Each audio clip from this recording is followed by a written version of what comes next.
Heyo, Omnidogs and Omnikittens, welcome. Omnidog, Omnidog. Yeah, man. I now I have to close my mail because now I'm getting pinged on my mail.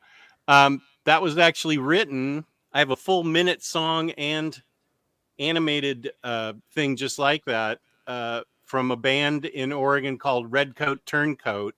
Oh, My yeah. friend, you know him? Well, I'm in Oregon. I kind of thought you might know him. Nate's a good friend of mine, and he made that. Everybody, this is Mike Allred. Hello. And Kid Omnidog is helping me with the interviews. With the interview. Who did that stop motion animation? He did a whole minute, which I can send you the link of. He wrote a whole song for a minute about Omnidog's Vault, but I couldn't play it all because I was getting demonetized for it because it's on an album of his. Oh. So he made me a short 19-second intro. I'll send you the full link because the song rocks. Yeah. He sings it all the time. So but it's a jam, so it's okay. Well, I just did. Yeah, that's awesome. James at 603, thank you for already posting the link. I will send that to Mike after this. James, yeah.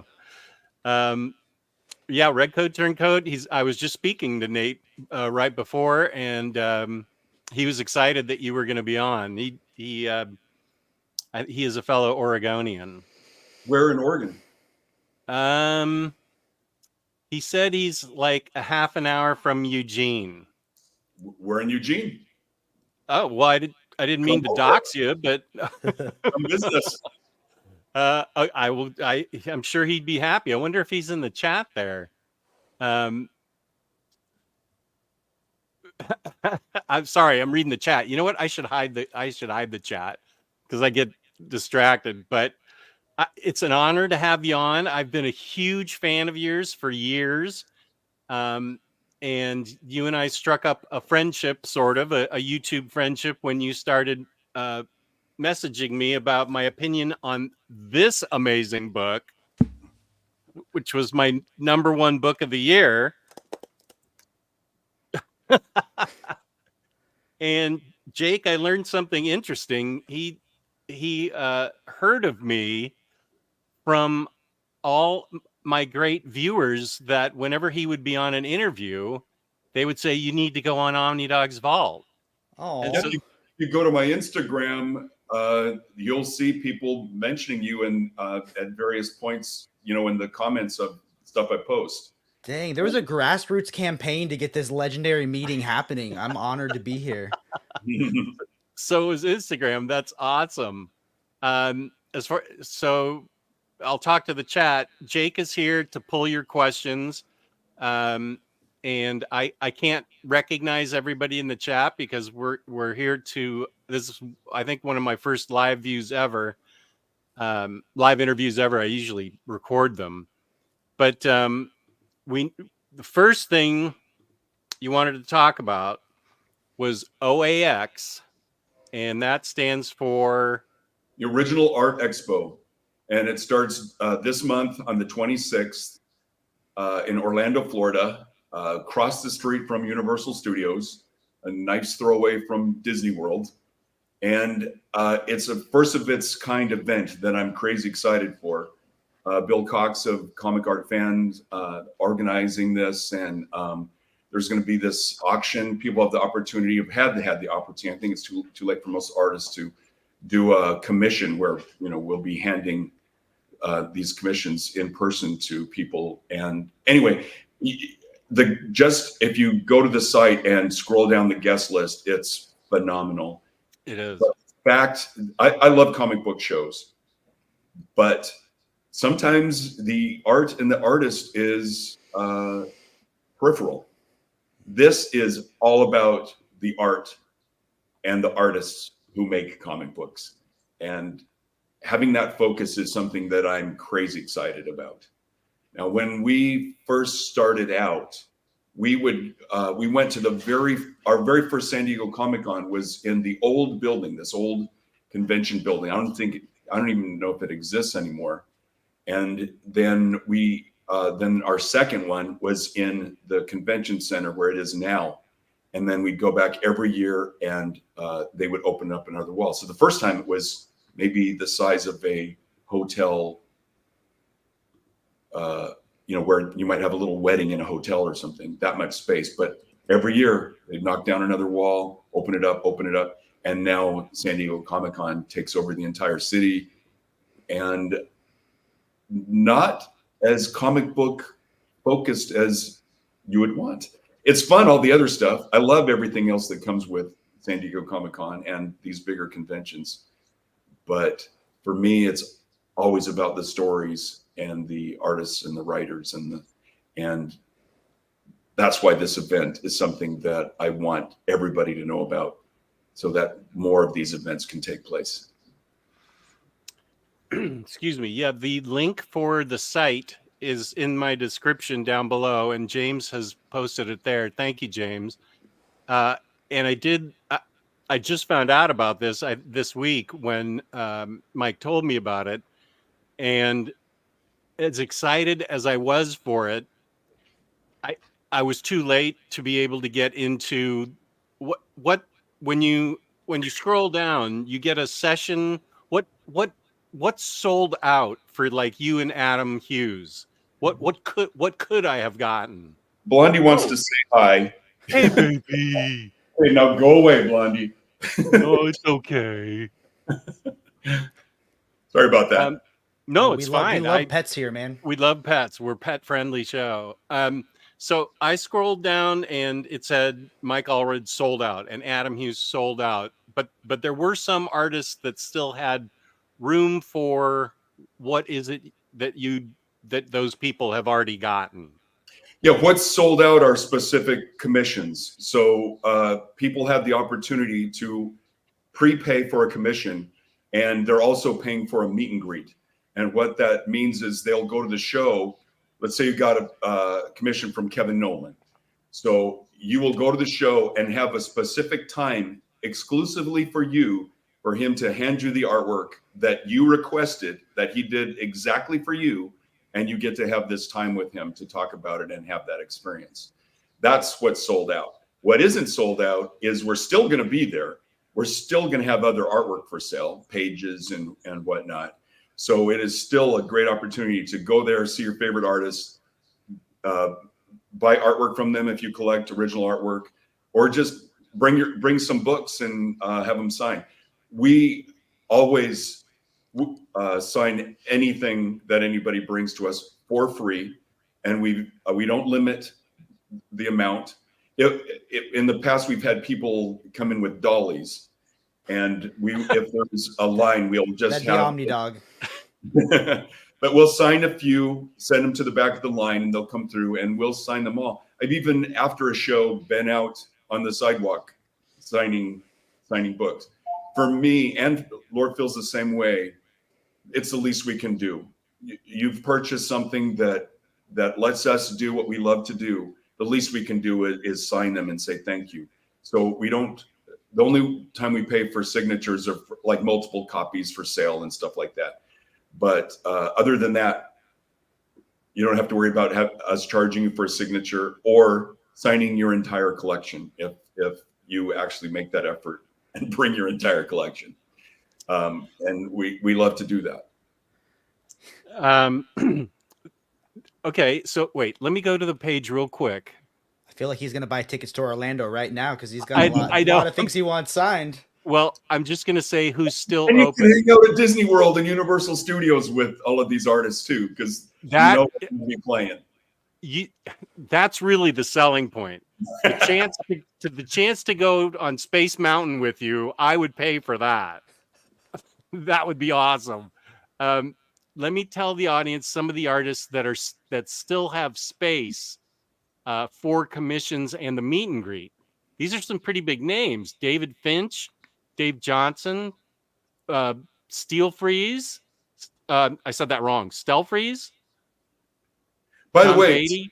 sorry to interrupt, but Dave did a Batman Dark Age variant cover for us, which blew my mind. It's fantastic. So David you, Finch?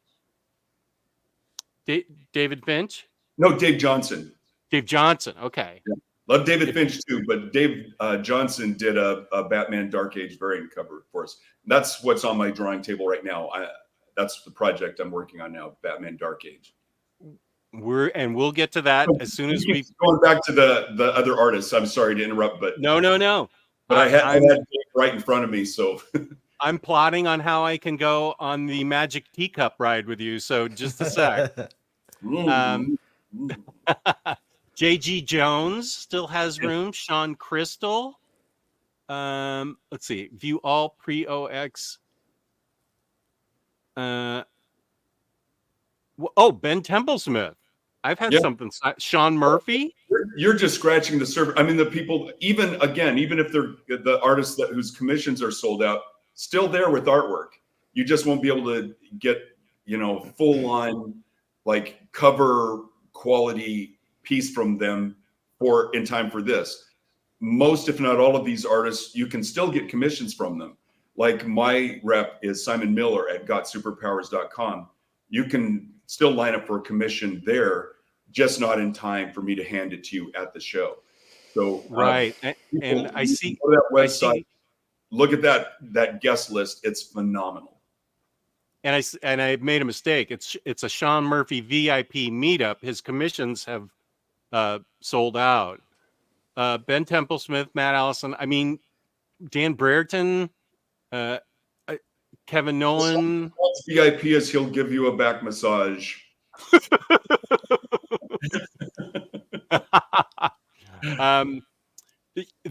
This guest list is mightily impressive.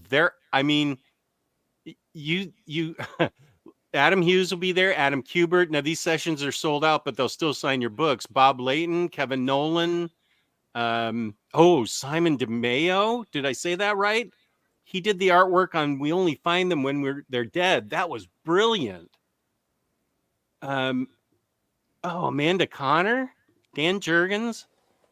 Look at all these names. This is amazing. So about how big of a space.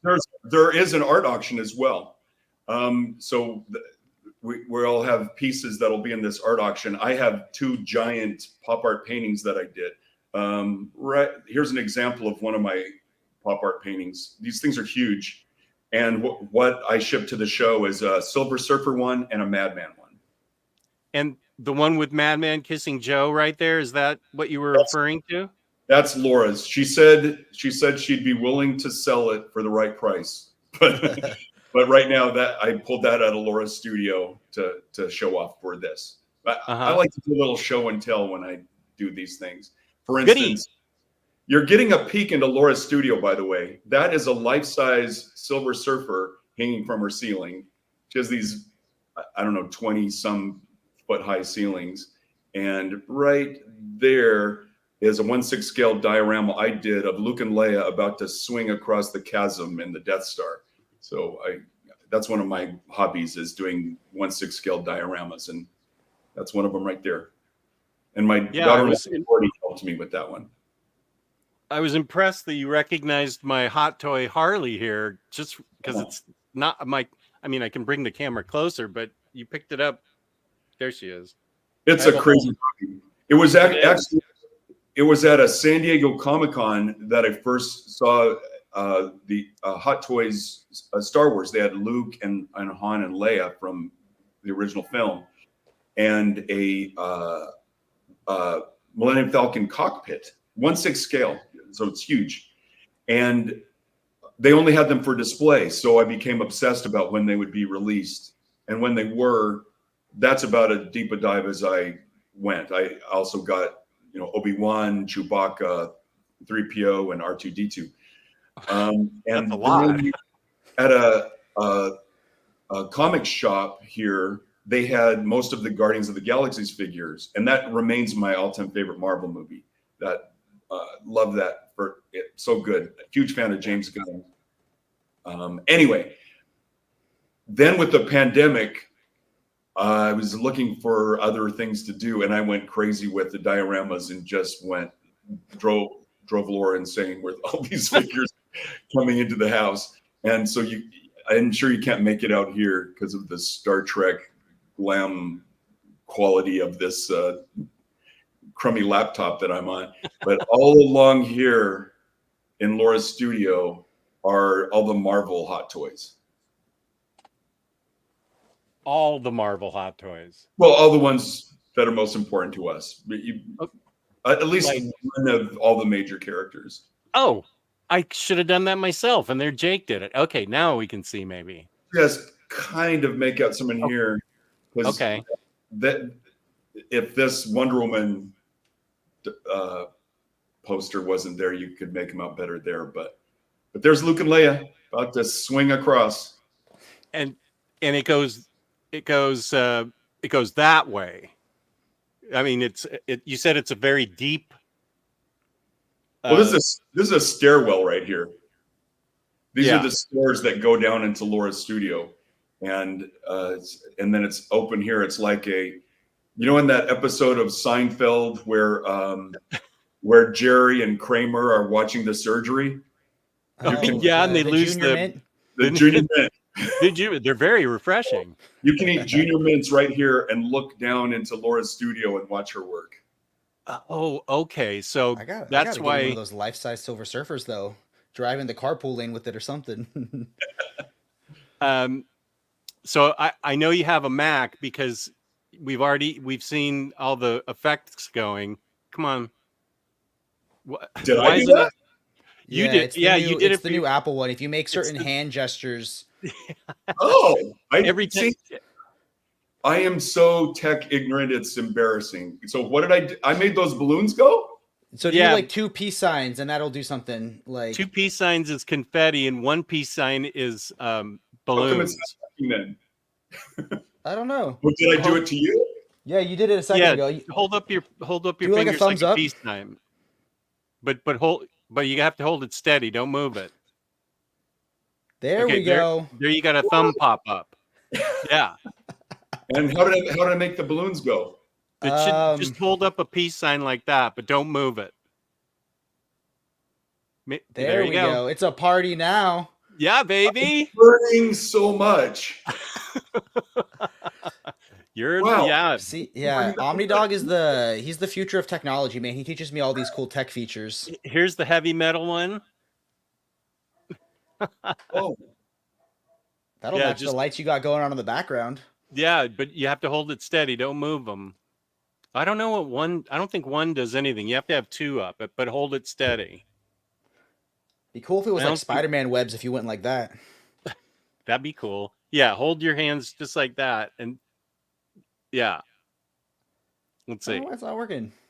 It's finicky. Technology. Who needs it? be seeing you. I don't think there's one for that. I love the balloons though. Okay. So, Can't tell you how many live streams we've done where it's just 25 minutes of him being like, "Wait, I can make it rain." How do you make it rain? Oh, I think that's a thumb So down. this is I really think it's 2 thumbs. interesting I think it's 2 everybody. thumbs down. 2 There we thumbs down. go! Oh, there you go. Did Perfect. it! Okay. Oh, To all Laura's those going to be. out there, huge apologies. No, that This was is quality perfect. content, honestly. That was educational content. Analog is Absolutely. my full name. Laura's missing out. She missed that light display. Oh, I'll show her. So I am seriously considering going to Orlando. Got Um, Yo, I'll get FOMO. I'll go too. I You know I love Disneyland or Disney World. Disney World is my. Oh, you haven't been? Laura was raised 4 miles from Disneyland, so we've been there countless times. Oh, nice. I've been Never Fullerton, Disney which is World. right by it. Yeah, We're- Jake lives near there. Yeah, I'm I- super excited to be able to compare them. We're pumped about the Tron ride. Oh, yeah. I haven't been on that one yet. That just opened up. I don't know that. The Guardians of the Galaxy ride is at Epcot, which is different from the Guardians ride at Disney World, which The used to be- Guardians ride at Epcot is way better. It's not just droppy. Like, it's an actual roller coaster. Yeah, like Space Mountain, but with video, right? Yeah. It uses It's really cool. It makes you go both directions. Like when you think you're going forward, then out of nowhere you start going backwards on the roller coaster. So it is like mind blowing technology. It's a little cooler than the laser beams on the webcam. It's Oh, and you'll it's get to go to Galaxy's Edge. Yeah, we've been there at Disneyland, but not Disney World. So again, excited to compare. I have not been to Galaxy's Edge at Disney World. I sent my daughter and her best friend there. I was supposed to go, but I have a chronic pain issue, and it was acting up a couple years ago, and so they went without me, and I'm still paying that off, by the way. And they went there without me, and they sent me some pictures of Galaxy's Edge, but they said we don't want to spoil it for you. So, and then you just mentioned Tron, and also I think the best ride is in Animal Kingdom. I think it's called something Yeti. It's like Search for the Yeti. Oh, it's the roller coaster, like the one that you go up and then it falls back down, right? Yeah, it's so good.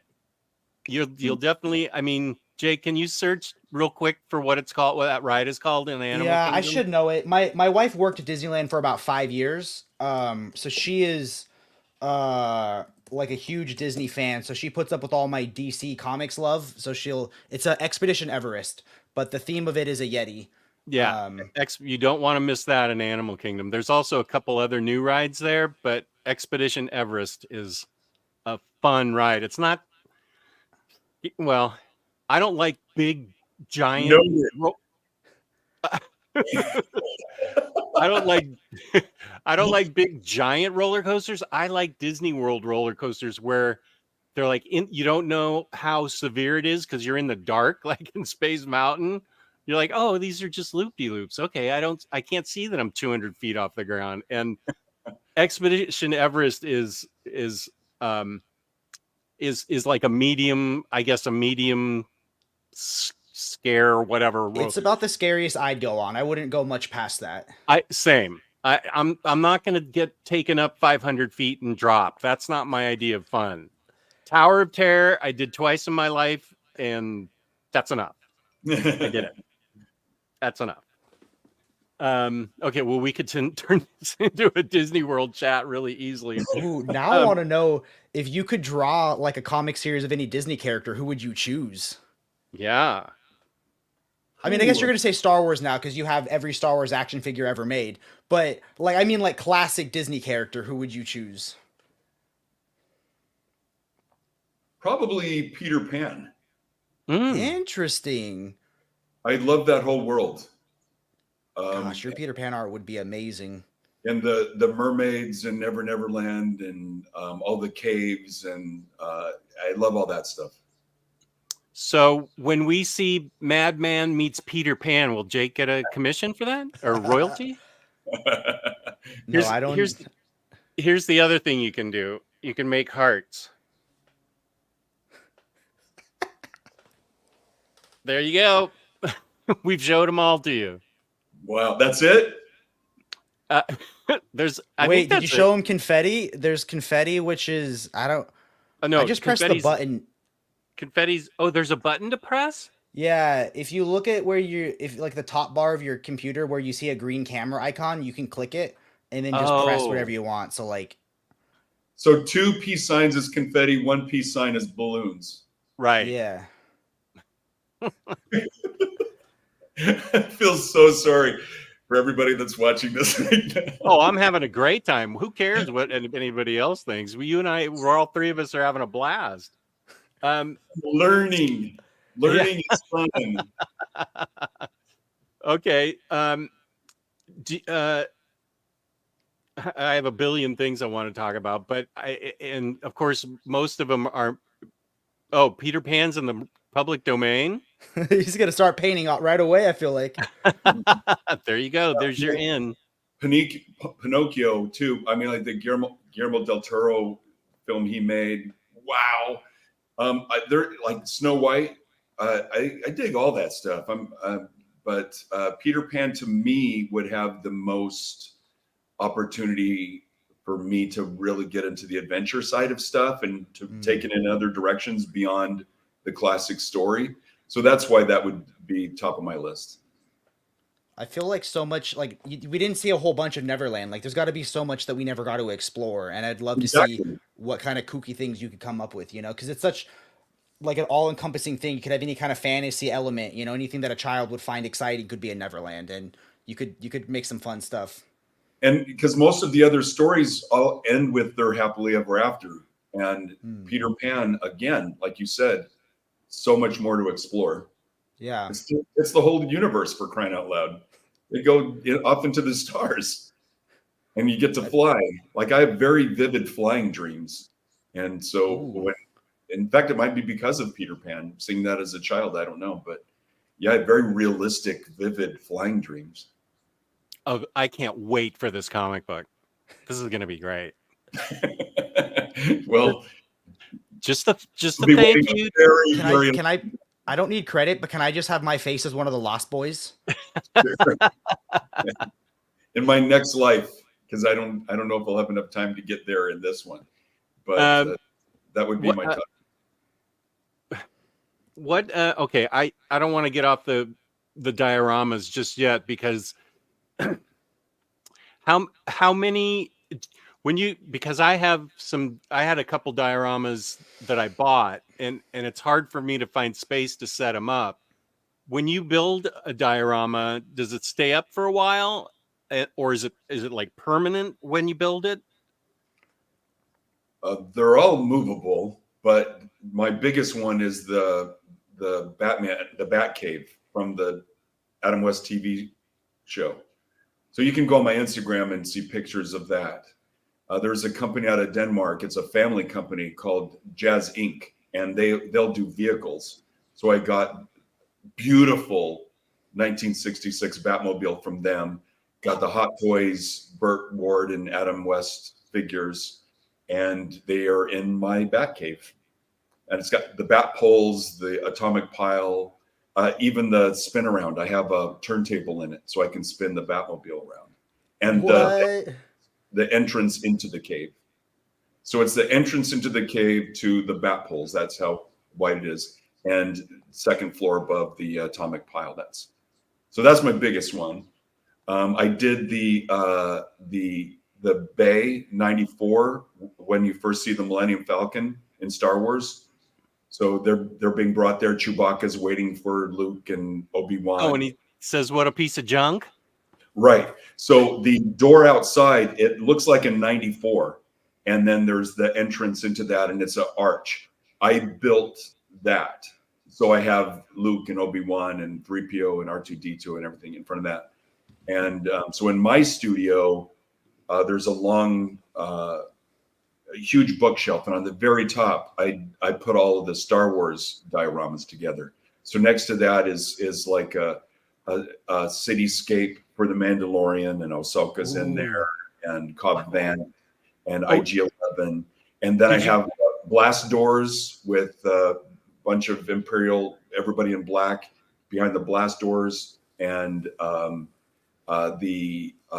also have I built the underground place in the Mandalorian where Moff Gideon is down there. And then also dioramas which I purchased, like the Emperor's Throne Room or Darth Vader's meditation chamber. Those Jazz Inc. made those too. Is it the building of it, or is it the displaying of it? Like, what aspect of it draws you to it? I like making stuff. That's my whole life, making things, creating something today that didn't exist yesterday. And so sometimes you just got to break away from the drawing table, right? So I like making things. I built 4 2001 dioramas. One, I have Dave in the room. He's floating, so I have him on a thin line, like a fishing line. So it looks like he's floating in the room where he's disconnecting Hal. And then I have that white entryway to the pod bay, and I have Frank Poole where Dave's trying to rescue him with the pod. So I've got Frank Poole in the claws. That's hanging from the ceiling. And then I have the monolith on the moon. Oh. So the Clavius astronaut in silver touching the monolith. So Okay, now I'm curious. If you could have a diorama of anything that you've drawn that's not creator owned, or a diorama, or if you could have like a diorama of anything that you made like creator owned, like what would your dream diorama be, like based off of something of your art? that's not creator owned. Or either one. So if it's one that's not creator owned or one that is creator owned, you can answer for both or just one. I'm just curious, like if there's something that you've drawn that you think would make an amazing diorama. Well, I made my own 1/6 scale Madman figure, and I would like to do the underground labs where the rocket car tunnels come in and out. So I would do with the elevator, and I would do that. So that would be the first thing I would want to do. Other than that, I'm on your Instagram now, so would you mind if I shared it? the Batcave. Well, Or any of that stuff. Yeah, almost everything I just mentioned is on Instagram. yeah, Go is it okay? I can share it so everybody can see it because it is boss. No, Let's I see don't if need more things to buy. This is going to be so bad for my bank account. Well, a lot of this stuff you can't buy because I made it. Yeah, you made it. Oh, wow. Okay. Now you you might still, yeah, I'm sure on eBay you can find the Batmobile. That looks cooler than my Lego classic Batmobile.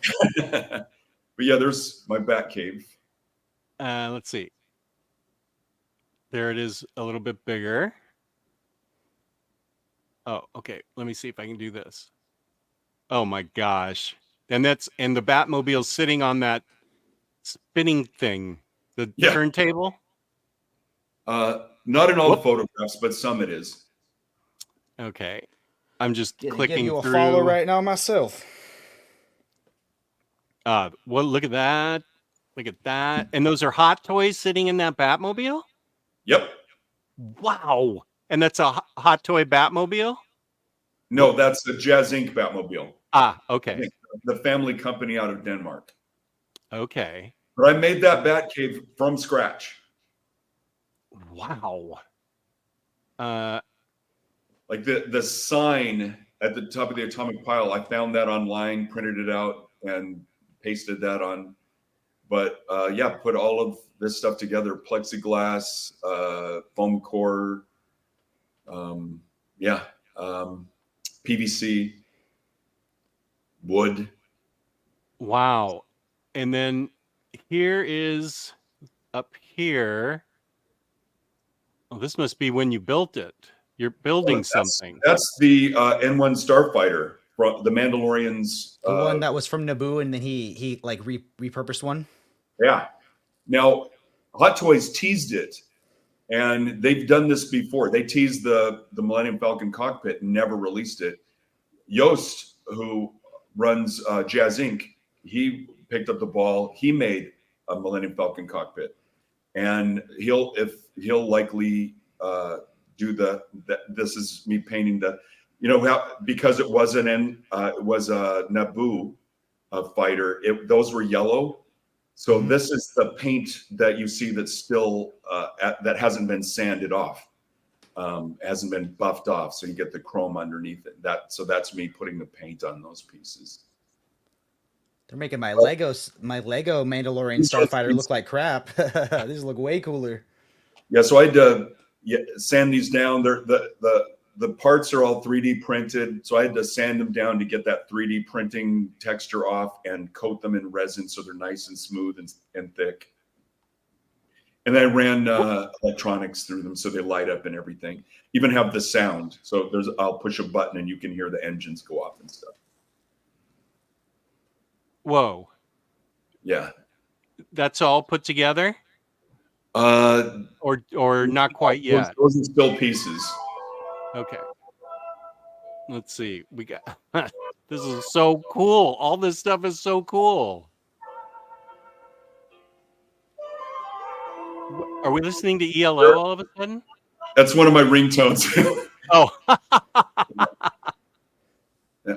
Sorry about that. But yeah, there it is all together, and now it hangs from the ceiling. Oh, you even got is that now are those 1/6 Grogu and Mando? Yep, 1/6 scale. And I also have the R5 to put where you see Grogu there. Oh, and look at that collection of Silver Age Omnis from DC. Nice.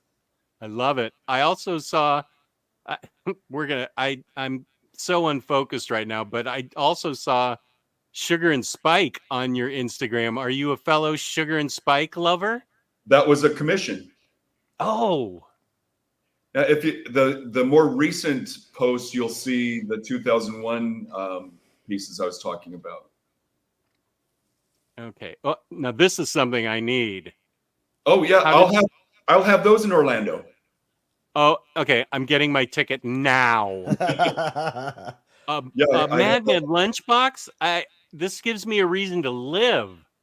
Yeah, I shipped 20 some there. Oh, there's a Batman costume I put together. That's real leather. Yeah. That's me as the Batman. That's Ben Saunders, one of my very best friends. He curates museum exhibits. He curated the Marvel exhibit that's been traveling around the country and is now about to go to Europe. I made that costume. I made a screen accurate Mandalorian costume as well. You made that costume? You look look at your chin in that. You look so badass. You are Batman. Yeah, and it's real leather. Oh my gosh. And was this a Halloween party or something? Yeah, last year. Oh my gosh. Look at that. Look at the detail in that. That's amazing. I get obsessed about that kind of stuff. Nick Darrington, a fellow cartoonist who also lives in Oregon, he will do similar things. He'll build costumes, and he built a life-size scale robot, the flying robots from the Fleischer Superman cartoons. Oh yeah. In his house, he has I think it's like 15 feet tall. In fact, I mean, you can go to his Instagram and see it, but there's a picture of me, Randy Bowen, and Brian Michael Bendis in front of that giant robot. So you can scroll down my Instagram and see us. Okay, just a sec. I will do that. With the giant robot. Let's see. That looks like Bendis right there. Brian, there's me kissing Bendis right there on the ear.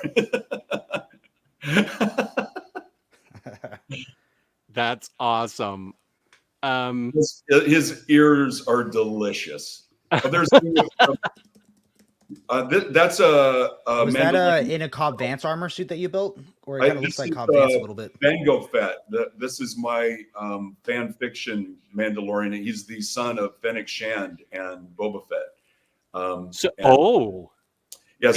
That's with Moff Gideon, Giancarlo Esposito.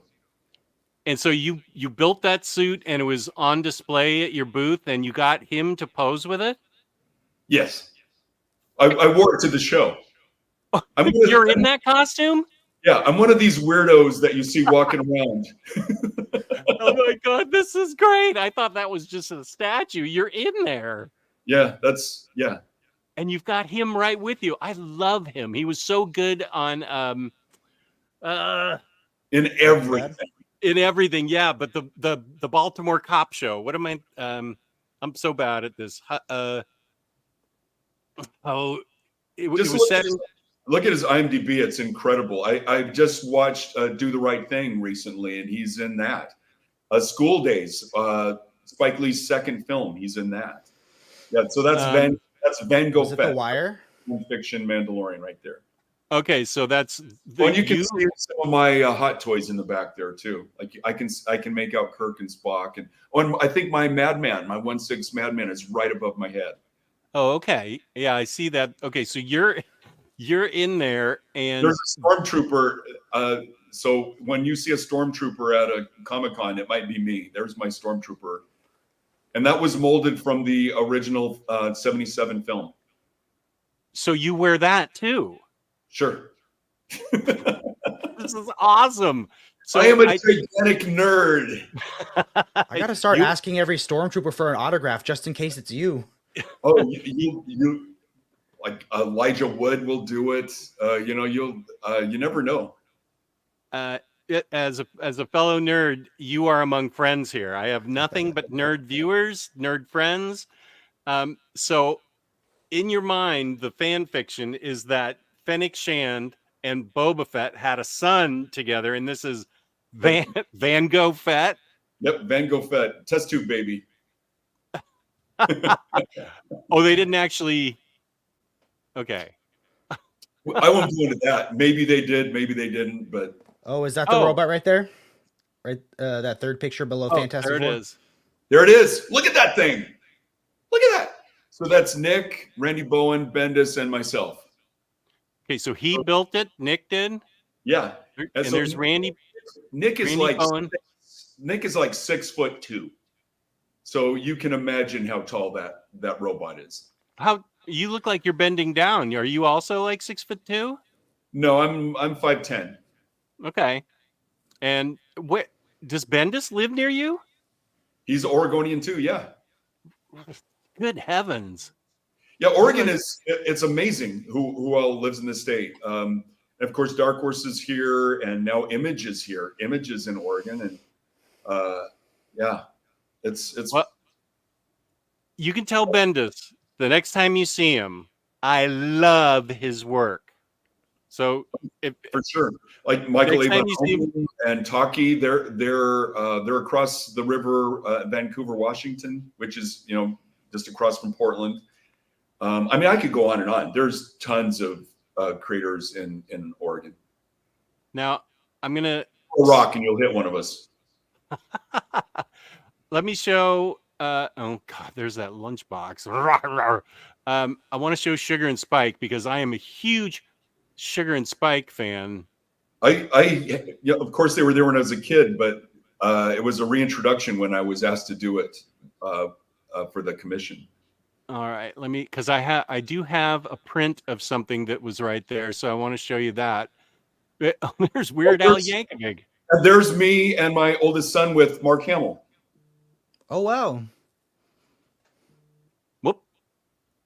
Oh, this was taken a long time ago. Oh yeah. And your son's name is Han. That's Han, and his oldest son is Anakin, who is in college now. I just cannot believe you have a grandson. First of all, that's named Anakin. I have questions about that. But then you have that particular, like Dark Horse used to have a convention, and when they would have a convention, all the guests, there would be like a reception dinner / party the night before the show, and all the guests would hang out. So for hours, we got to hang out with Mark Hamill, just happily telling us all kinds of anecdotes and experiences. And so meeting a kid whose name was Han, that was great. This was a wonderful memory. And look at the smile on your son and Mark Hamill. That is a genuine moment. And I look completely jaded. Yeah. Okay, I just want to find Sugar and Spike. Coincidentally, Han is wearing a Joker shirt. Oh, that's right. Voiced. Yeah. Yep. Famously. Yeah, that's a coincidence. What the hell is this? Where? I can grab my Madman lunchbox if you want, Jess. I'm surprised you don't have one. There's an It Girl lunchbox too, or is that on the back? That's the other side, but there are two. There's actually 3 metal Madman lunchboxes, and this is. You got to buy all 3, Jess. Hey, you don't have to say much more than that. I want to. I just want to. In the 90s and I like that dream image. 2000s, there was actually a metal lunchbox craze, and when I went with Dark Horse, their merchandising guy David Scroggie asked me for a wish list, like if you can have any merch, what do you want? And at the top was a metal lunchbox, and they hadn't been making metal lunchboxes for years. Apparently, some kid used it as a weapon in school, and so then you could only get plastic lunchboxes. Well, David searched it out and found a company that would make metal lunchboxes. And we ganged up with some other artists like Jeff Smith for a bone and like a Will Eisner Spirit and etc. And then all of a sudden, all of these comic book metal lunchboxes came out. So you're welcome. That kind of brings up one of my questions. You've obviously, worked with Mad Men under different publishers. How has that experience been with different publishers? Like, is there like, has that been a interesting prospect? Like having to create the character under, like, I'm not sure I understand the question. oh, I I didn't know. I just either. meant like so you've worked on Mad Men, published it under different publishers. So like how is that experience different? Like when you go from one publisher to another, how does that like change the work? It doesn't. It doesn't.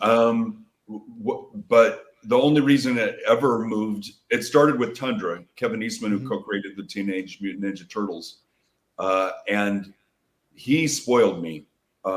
He knew all about creator rights and what a creator should ask for and demand, expect from a publisher. And that's what I got from Kevin at Tundra. So when he lost interest in publishing, he mostly then focused on Heavy Metal magazine, which he had bought.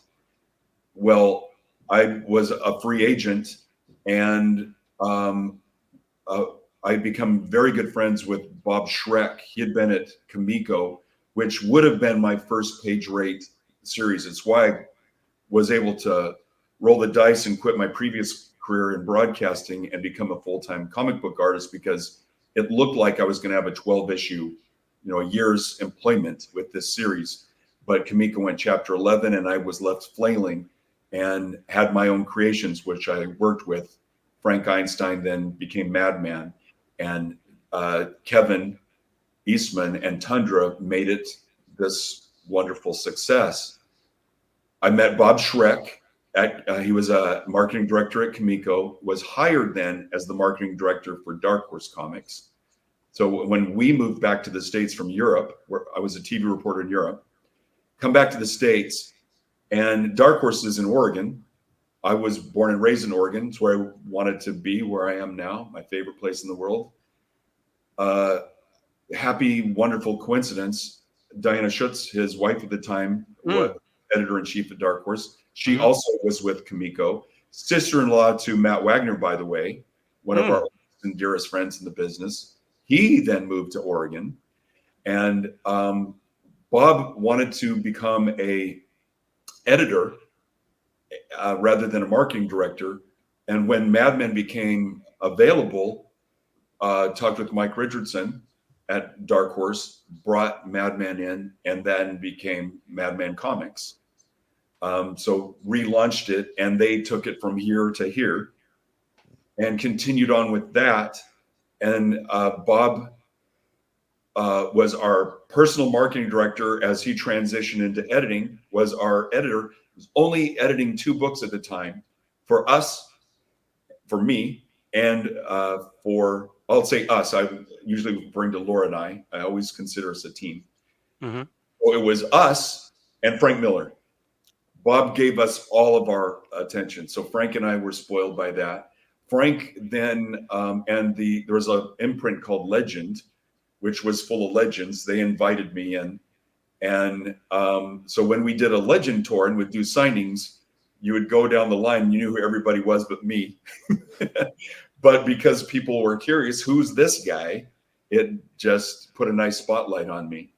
And then a few years later, Bob Schreck decides to form his own company with Joe Nosmak, which became Oni Press.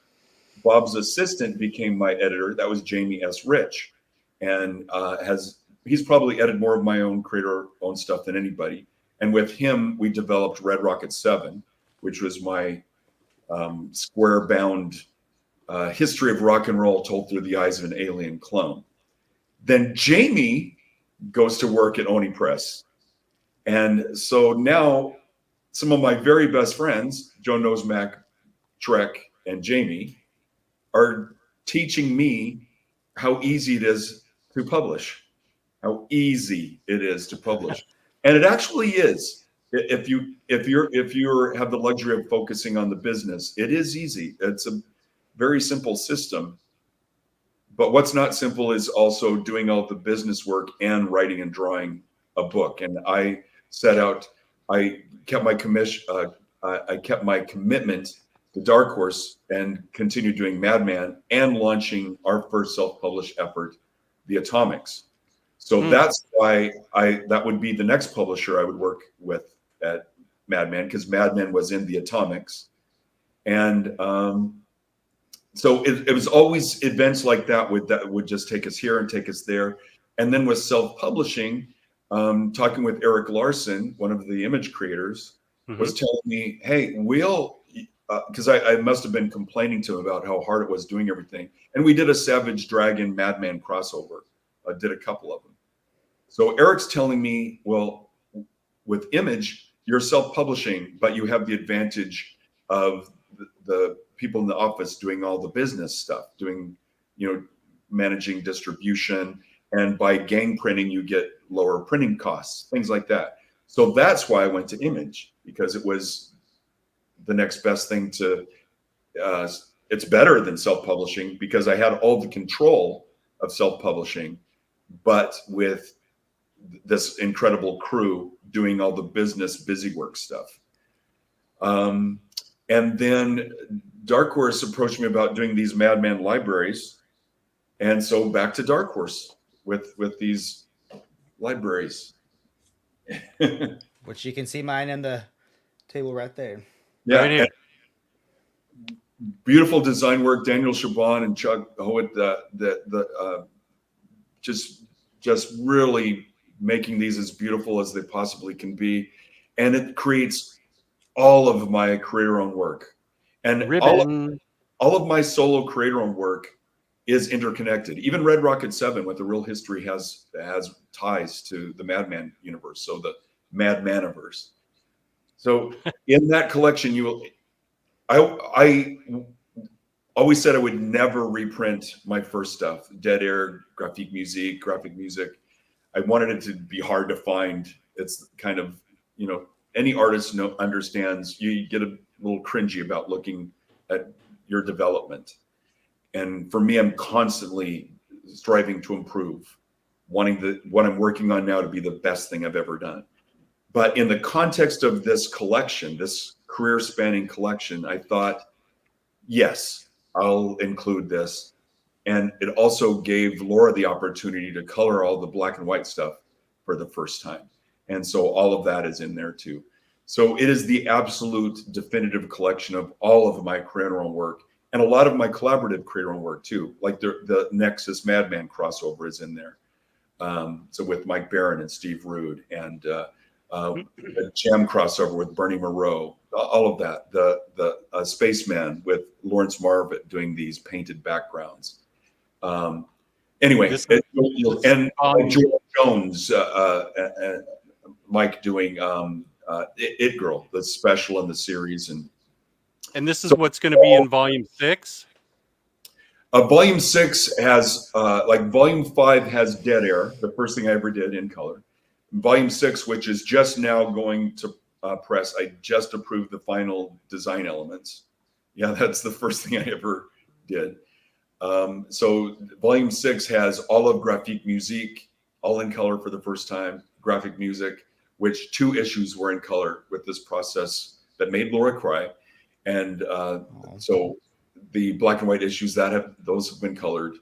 It's as definitive as possible in a beautiful package. She cried out of joy of coloring, or because it was so hard?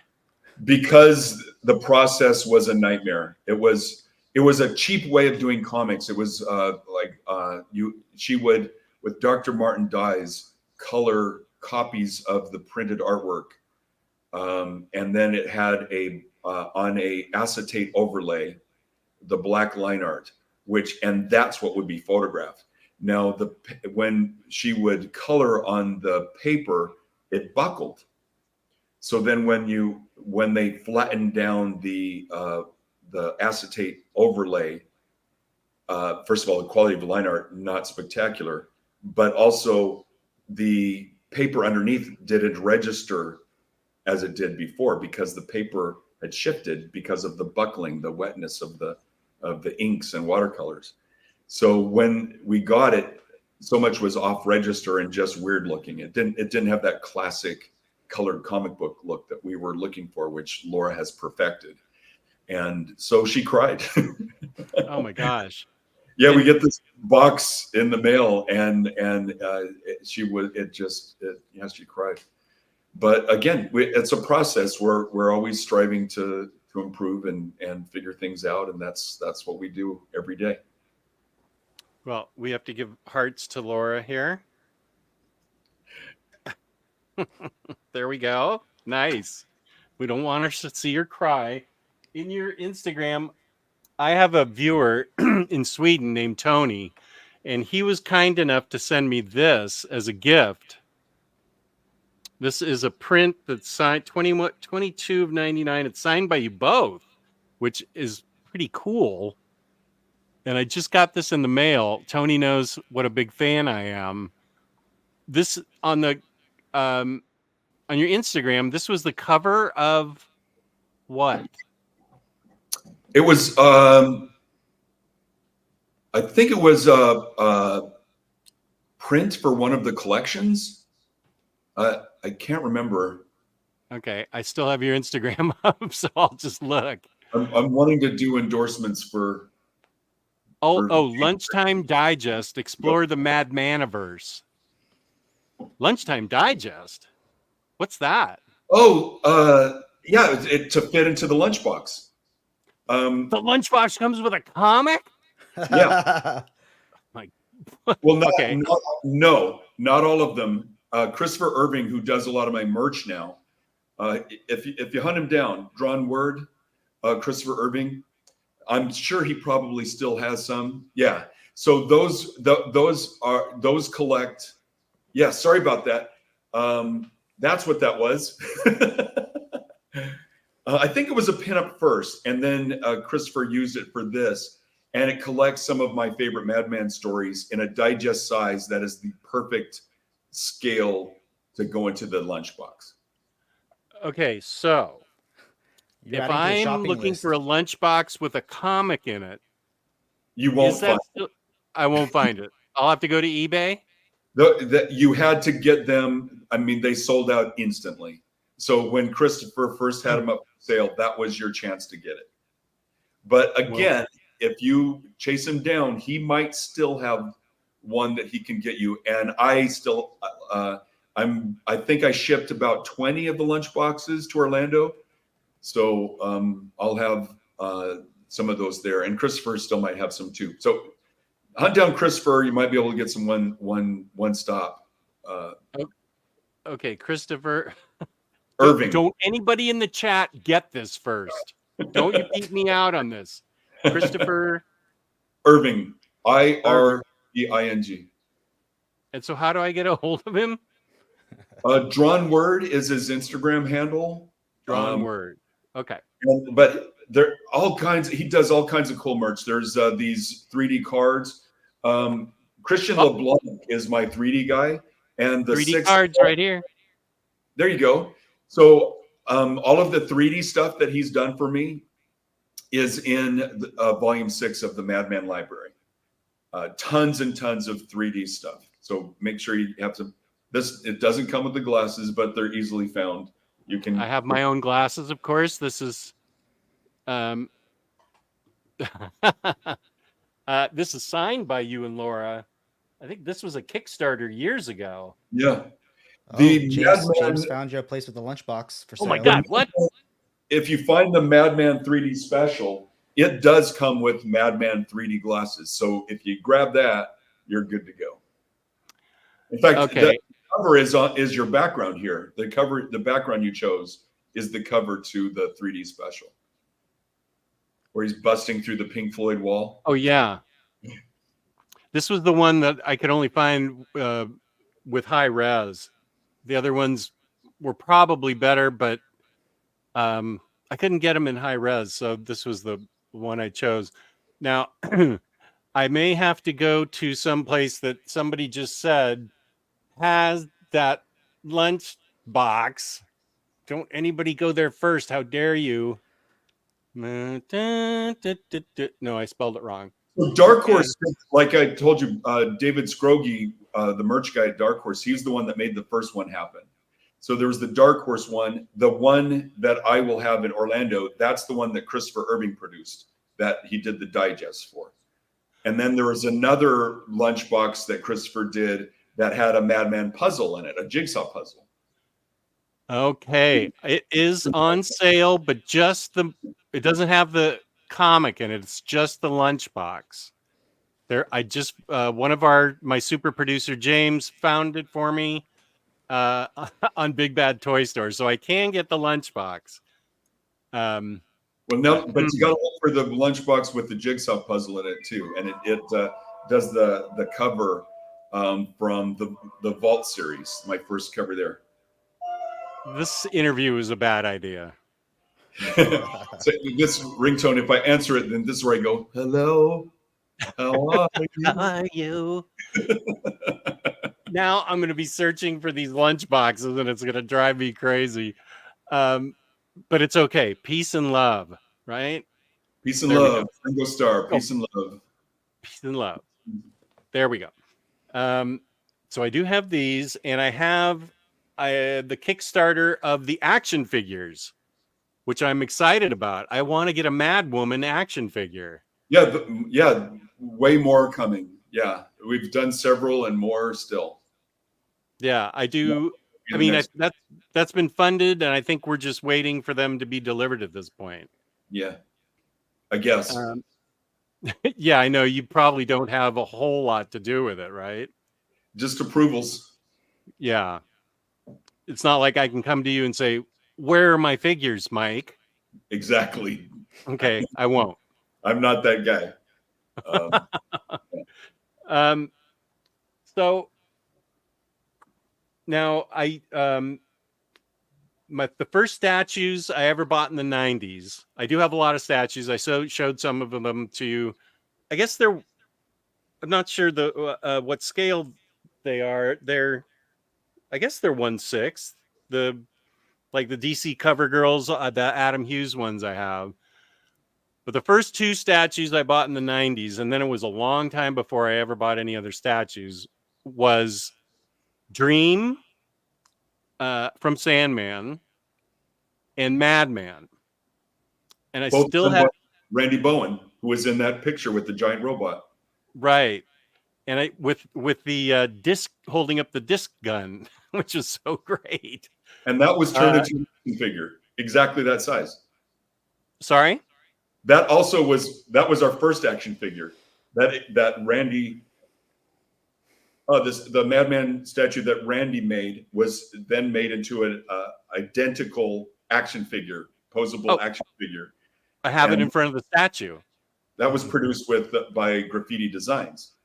But yeah, right. Randy did several Sandmans. So I think there was the Kelly Jones statue and the P. Craig Russell statue. I think I have the P. Craig Russell one. Holding a glass globe. Exactly. Yeah. Yeah. And I had heard afterwards that the Madman one is very fragile at the ankles. So I'm always very careful. I still have the box and I'm very careful. I was very careful. I hand moved all of these statues, and I didn't show you all my insanity over there, but I hand carried all of these from our old house a year ago. And this boy was tired after that. I mean, I had 100 statues that I had to move over here in their boxes. And my wife said, "Why are you keeping all these boxes?" to me back in 1999. And I said, "I'm going to need them someday." And if I didn't have those boxes, I'd have been screwed. Thank goodness. Madman still survives. Good. And I have an iZombie statue. Cool. He made that super cool Art Deco base for it. And in fact, oh man, he just gave me this. It's a Maria, the robot from Metropolis. Oh, wait. Is that it? Can you see it? No. From the movie Metropolis? Yeah. Yeah, I remember seeing that. The painting is covering it. Sorry. Oh, okay. But it's beautiful. beautiful. I also have the He's amazing. iZombie statue. Oh yeah, mine is right over there. Now, I loved iZombie as a book, and I saw in the chat that I appreciate everybody in the chat. We haven't been able to take many questions, but I've seen that people have said they bought iZombie, or they bought Josh is in the chat. I know I've definitely sold him all of these Madman Library editions. But some people have said because of my videos, they bought iZombie, which I was really pleased with, that I could go on the air and just say how much I loved a book, and people would say, I connect with that. I want to get that book too. So the making of, oh, she's right here. Now, if you take that book and come to Eugene, Oregon, you can walk through Eugene and see the real locations, because the comic takes place in Eugene, Oregon. And like now when the graveyard and everything. Some of a lot of it I make up, but How a about, lot of like you'll see stores and homes. like this home? Like there's a mansion. Yes, that's a real place. Wow. And there's even a map of Eugene in the book. But when we did the TV show, it was said that Eugene didn't have enough murders for a what? Yeah. Gee, that's too bad. Yeah, so that's why the location was moved to Seattle. Rich with murders. I mean, that's good for the people in Eugene, I guess. Yeah, How about the cafe where they always meet that's real. in Eugene? That's Eugene, Springfield. Springfield, which is I-5, dissects between the two towns. This is the Springfield that Matt Groening used for The Simpsons. Matt Groening also, like if you go to Portland, a lot of the characters in The Simpsons are named after streets in Portland. And so when you go to Springfield, Oregon, which is east of Eugene, you'll see murals of The Simpsons, and it's a very celebratory Simpsons location. So Eugene is essentially Shelbyville. I didn't know that either. Oh, here's a. But that cafe is in Springfield. Okay. Here is a cover that I have. I have this comic. It's a rare one. Darwin gave. In fact, Darwin would give me the original art of everything he did with my characters and stuff. I read the background on him that Scott Dunbar in the latest Parker book. There was a long. I think that was one of the most interesting things I read. The history, like what Darwin Cook was really like, and it was an amazing thing to read in that extra material in that Parker book. I could spend hours. I could spend hours and hours talking about Dar. He's one of my favorite human beings ever. Super fascinating guy. One of the most loyal friends I could have ever asked for. And if he wasn't your friend, look out. That's what I got from from those pages. Anyway, Yeah. I love this cover and I had to get it. And you have obviously the original art, so that's cool.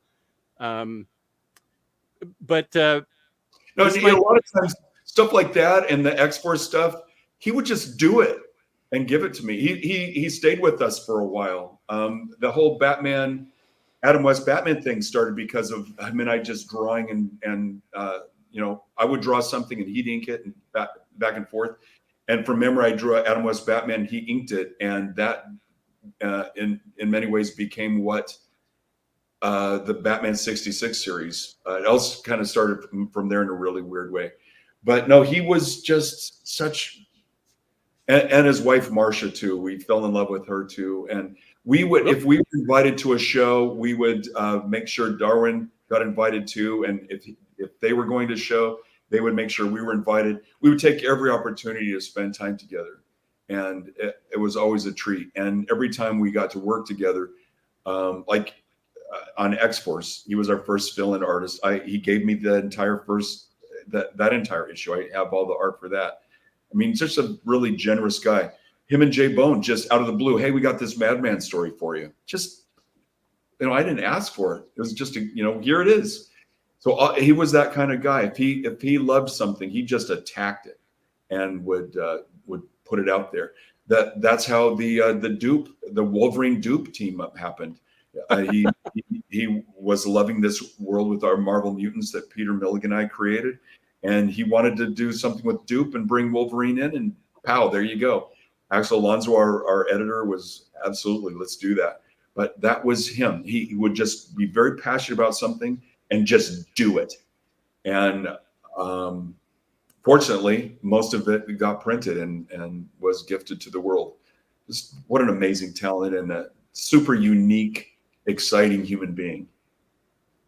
Can't say enough good things about Dar. Well, that deserves that, because it sounds like a brilliant friendship that you had with him, and you're quite lucky, I think, to have such good friends. That's why I love this business. I mean, I've yet to meet anybody who has been cruel or backhanded, or I don't know if I've been lucky but I had a career in broadcasting prior to this. I love this industry. I mean, look how friendly you are and how generous you are with the kind words that you've said about us. And that's the business. That's been our experience. I will never stop doing this. Even if I can't publish something, I will still create, because I love the art form so much, and it means something to me to make these stories. And the collaborations too. I've been so fortunate, all the wonderful people I've been able to work with, and I always learn something every time I do a new project. The Batman Dark Age thing that I'm on now, I've never been happier. I'm just eating it up. Mark Russell, fellow Oregonian. What the heck? Yeah, just giving me all this gold to play with. It's such a treat.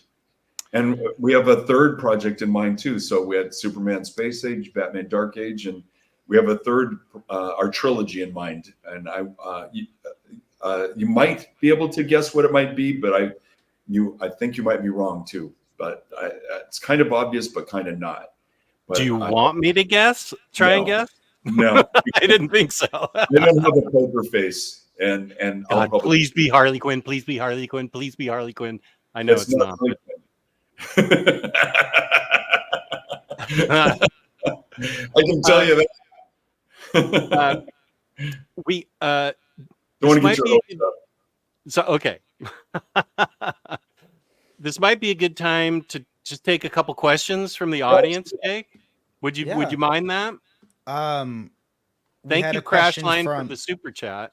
Oh yeah, we'll show that off in a sec. Hayden said, as someone who has never read Mad Men but would like to, do you have a recommendation or a volume or story that is the perfect way to sell it to someone? The Mad Men Library Volume 1, absolutely. That is the most accessible. Jump right in with that. In fact, this Dark Horse Library will take you through everything perfectly. Other than that, if you could find a collection of Oddity Odyssey, that collects the first 3-issue Madman series that Tundra produced. Get a collection of that, and you can find those relatively inexpensively. It's had several printings. So Madman Oddity Odyssey, and if you like that, then pick up Madman Adventures. That was the first full color series that followed the original series. And there's 3 issues that, so you can find that in a collection. And if you like Madman Adventures, then start hunting down the Madman Comics collections. And then if you like those, you'd follow up with the Madman Atomic Comics collections. Now, one-stop shopping, just dive into the Madman library, and you'll I just agree. all right there in huge chunks. The previous omnibuses are long out of print. There was Madman Gargantua, Madman Atomica. Those are ridiculously expensive now. So just get the new Dark Horse stuff, save a lot of money, and get all of that plus more. There's way more extra stuff in the Dark Horse library because we had this totally open end. That's why we got to 6 volumes, because we had that much material. So everything is in this. If you're a completist, then the Dark Horse Madman library is absolutely the way to go. If you just want to put your toe in, start with Oddity Odyssey. Madman, Oddity Odyssey.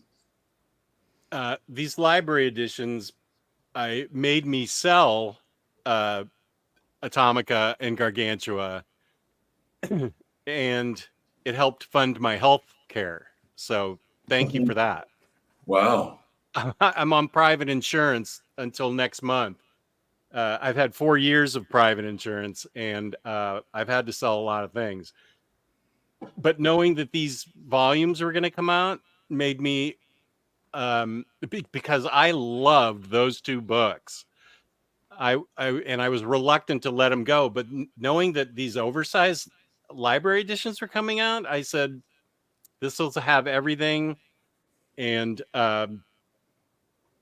so thank you for helping with my health insurance. Good, good. Yeah, we've been really lucky. Almost everything we've ever been a part of has been given the omnibus treatment. So, yeah, if you want your comics to look nice on a shelf, almost everything we've ever done is, and even the oversized stuff like, I have that hardcover Wednesday comics. This is packed with oversized, like 11 by 17 versions of the pinups that were up to that time. Yeah, lots and lots of opportunities to get our stuff in collected form.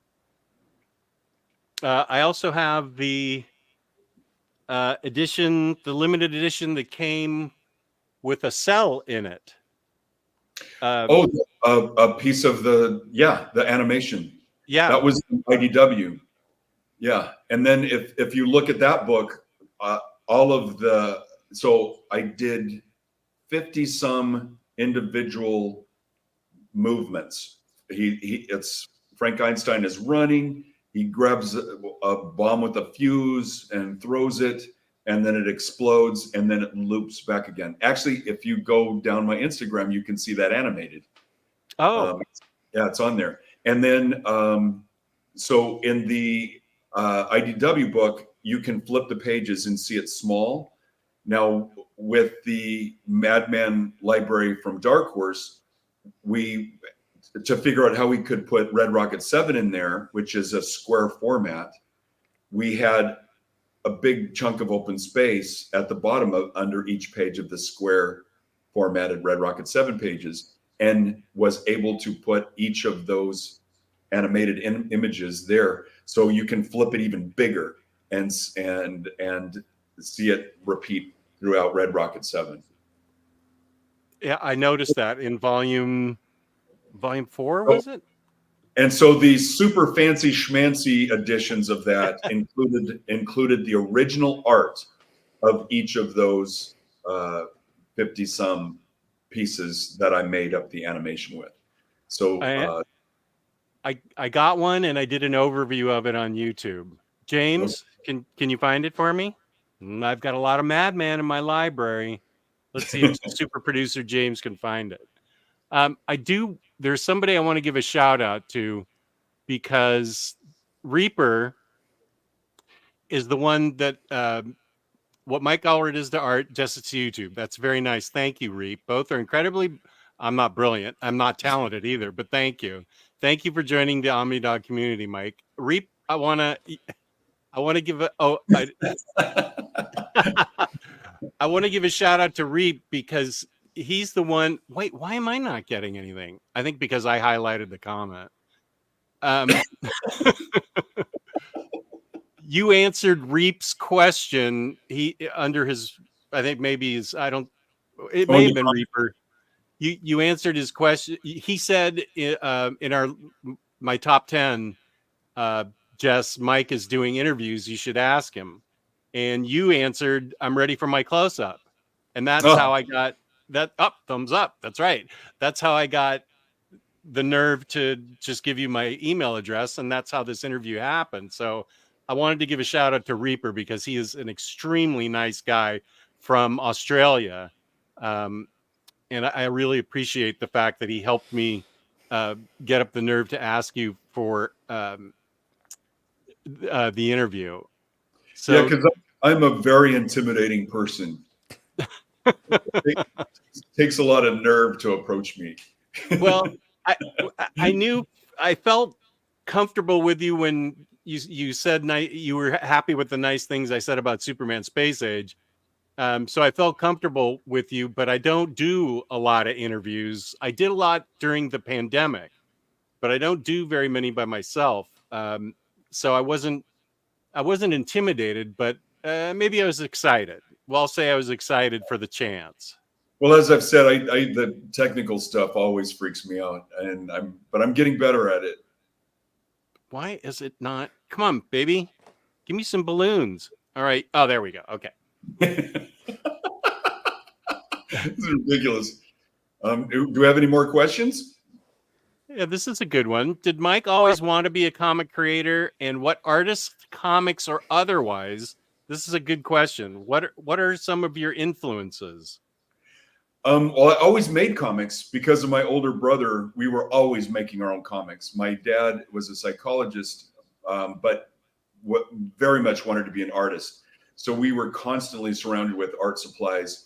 Dad had the Andrew Loomis art books, like the Andrew Loomis figure drawing books. Oh, Lee yeah. and I would trace the figures and draw costumes on them, for instance, designing our own characters. So we're always making our own comic books, but never had a clue how to go about doing it professionally. But the influences, a lot of them are very obvious. Alex Toth actually mentored me for a time. That was one of the great blessings of my life.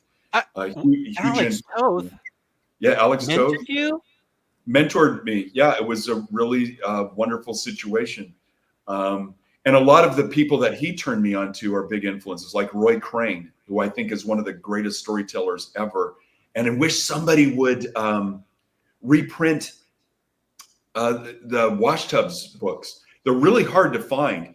Fantagraphics a few years ago printed the Sunday Captain Easy books. Beautiful. These are treasures. But Roy Crane is huge. Bruno Premiani, who drew the very first Teen Titans story in Brave and the Bold. He also did Doom Patrol, the original Doom Patrol. He's a huge influence. Obviously, Jack Kirby, Steve Ditko, John Romita, Frank Frazetta. I love Frank Frazetta's paintings, but his comics are wonderful. Whenever I should just keep a list handy because there's the Hernandez brothers, huge influence on me. Charles Burns, Dan Klaus, Chester Brown, an influence on me. Are they all Oregonians too? None of those that I've mentioned are Oregonians. Okay. I wish they were. Alex lived by the Hollywood Bowl, and we got to go to his house once, Alex Toth. And it's this really crazy neighborhood. But if you got on the roof of his house, you could see into the Hollywood Bowl. Very interesting neighborhood. Steve Rude, friend and massive influence. Dave Gibbons. Well, a lot of my peers are huge influences on me. Art Adams, Mike Mignola, Frank Miller, Jeff Darrow. I mean, come on. No, I'm. It's such a rich industry. There's so many wonderful. Paul Pope. I'm looking at the Alex Ross. I've got the original paintings that he did for me over there. The cover to Alex Ross. And I drew it, and Alex painted it. But then he also entirely painted the back cover. He did a pinup with me for the Atomics that I drew and he painted. Dave Stevens, huge influence on me. Anyway, I could go on and on and on. In fact, if you want to see the artists that I love, look at all the pinups. There's probably over 200 of them in the Madman library. Those are the artists that I've approached and I love. A lot of artists. Will Eisner, huge influence. We met him in Germany. There was a documentary called Comic Book Confidential that came out in the late 90s. Well, he was in Europe. He was in Europe promoting it, and we were living near Frankfurt at the time. And he was going to do a store signing at the comic shop near the movie where the movie was, near the theater where the movie was going to play. So we went to the comic shop, and I had Will Eisner stuff for him to sign. This would have been my first interaction with the legend. In fact, the only professional I'd ever met prior was Steve Siegel, who I met in Colorado Springs when I taught at the Air Force Academy. I taught television production there. So we're in Europe, about to get Will Eisner to sign some stuff. And they had a poster for Comic Book Confidential on the wall.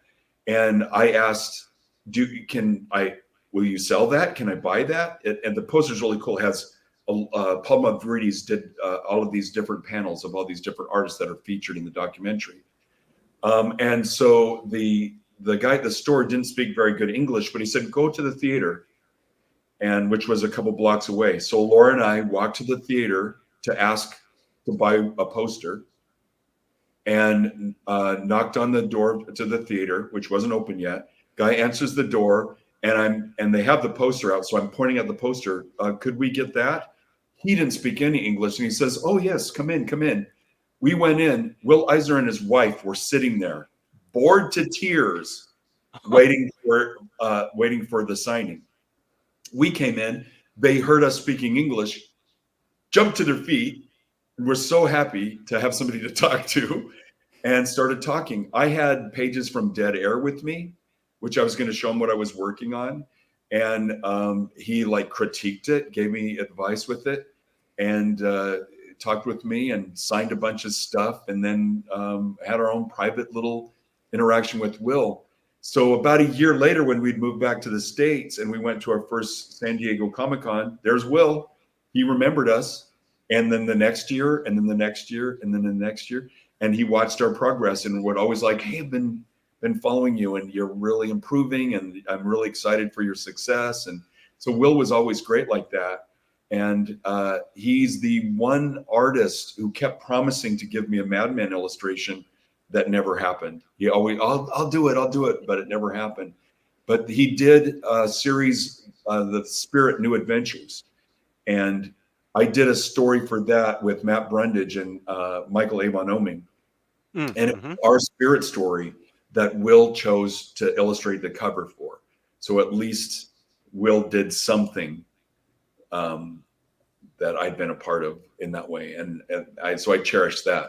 But that's how the business is. You go to these shows, and early on when the shows were smaller, you would meet your peers, the guests. In fact, most shows would have some kind of reception or dinner before the actual show. So you get to hang out with the other guests and get to know these people and form friendships with them. One time we were sent to Barcelona, and all of the guests ate together. They would always have breakfast, lunch, and dinner for us. We would meet at a place where they would have the meals prepared for us, and we'd all get to hang out and have meals together. So I'm there with Craig Thompson and Charles Burns, who's one of my heroes. There we are, rubbing shoulders. Peter Milligan's there. It's just so much fun. Paul Pope. So you get to become friends with these people and just create all these wonderful memories. And then when you do the show itself, the people that are there they've bought what you've done and want it signed. Wow, these are the people that allow us for our dreams to come true. The people that buy our work is why we get to do the work.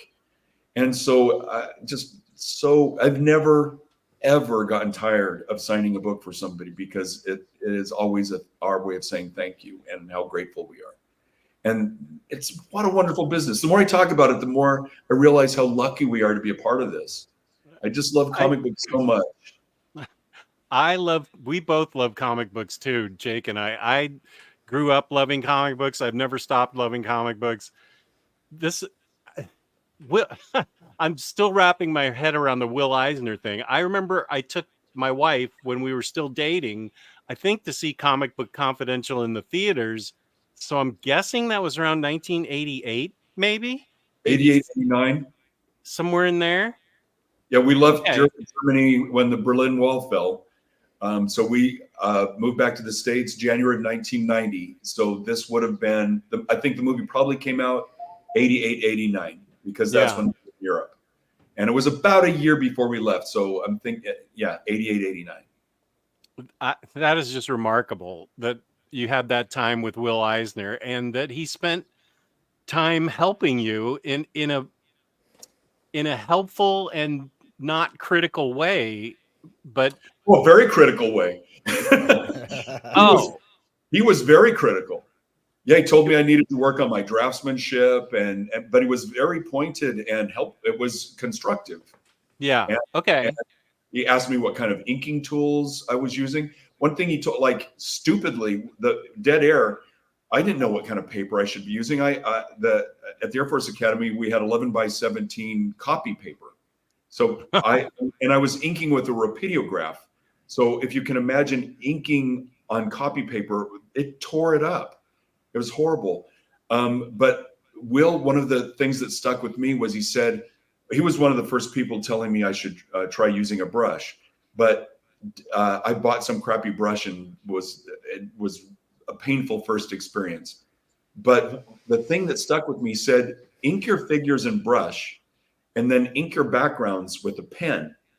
And so you kind of have a hard line in the background, and then your figures have a flowing line, and it creates a depth, like a subconscious depth, because of the line art being different from the background. And I think about that almost every time I do a background. Like sometimes out of laziness, I won't reach for the pen. I'll just stick with the brush.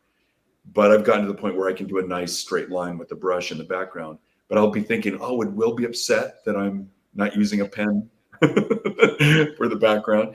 But it's not just Will, and it isn't just Will helping me. It's almost any creator that I've come across has been open and helpful like that. And anybody that wants advice from me, I happily share it with them. A lot of my tricks and tools I don't share openly, but one-on-one I do. If I know I'm talking with a aspiring artist, then I'll open up my bag of tricks and explain how I do this and how I do that.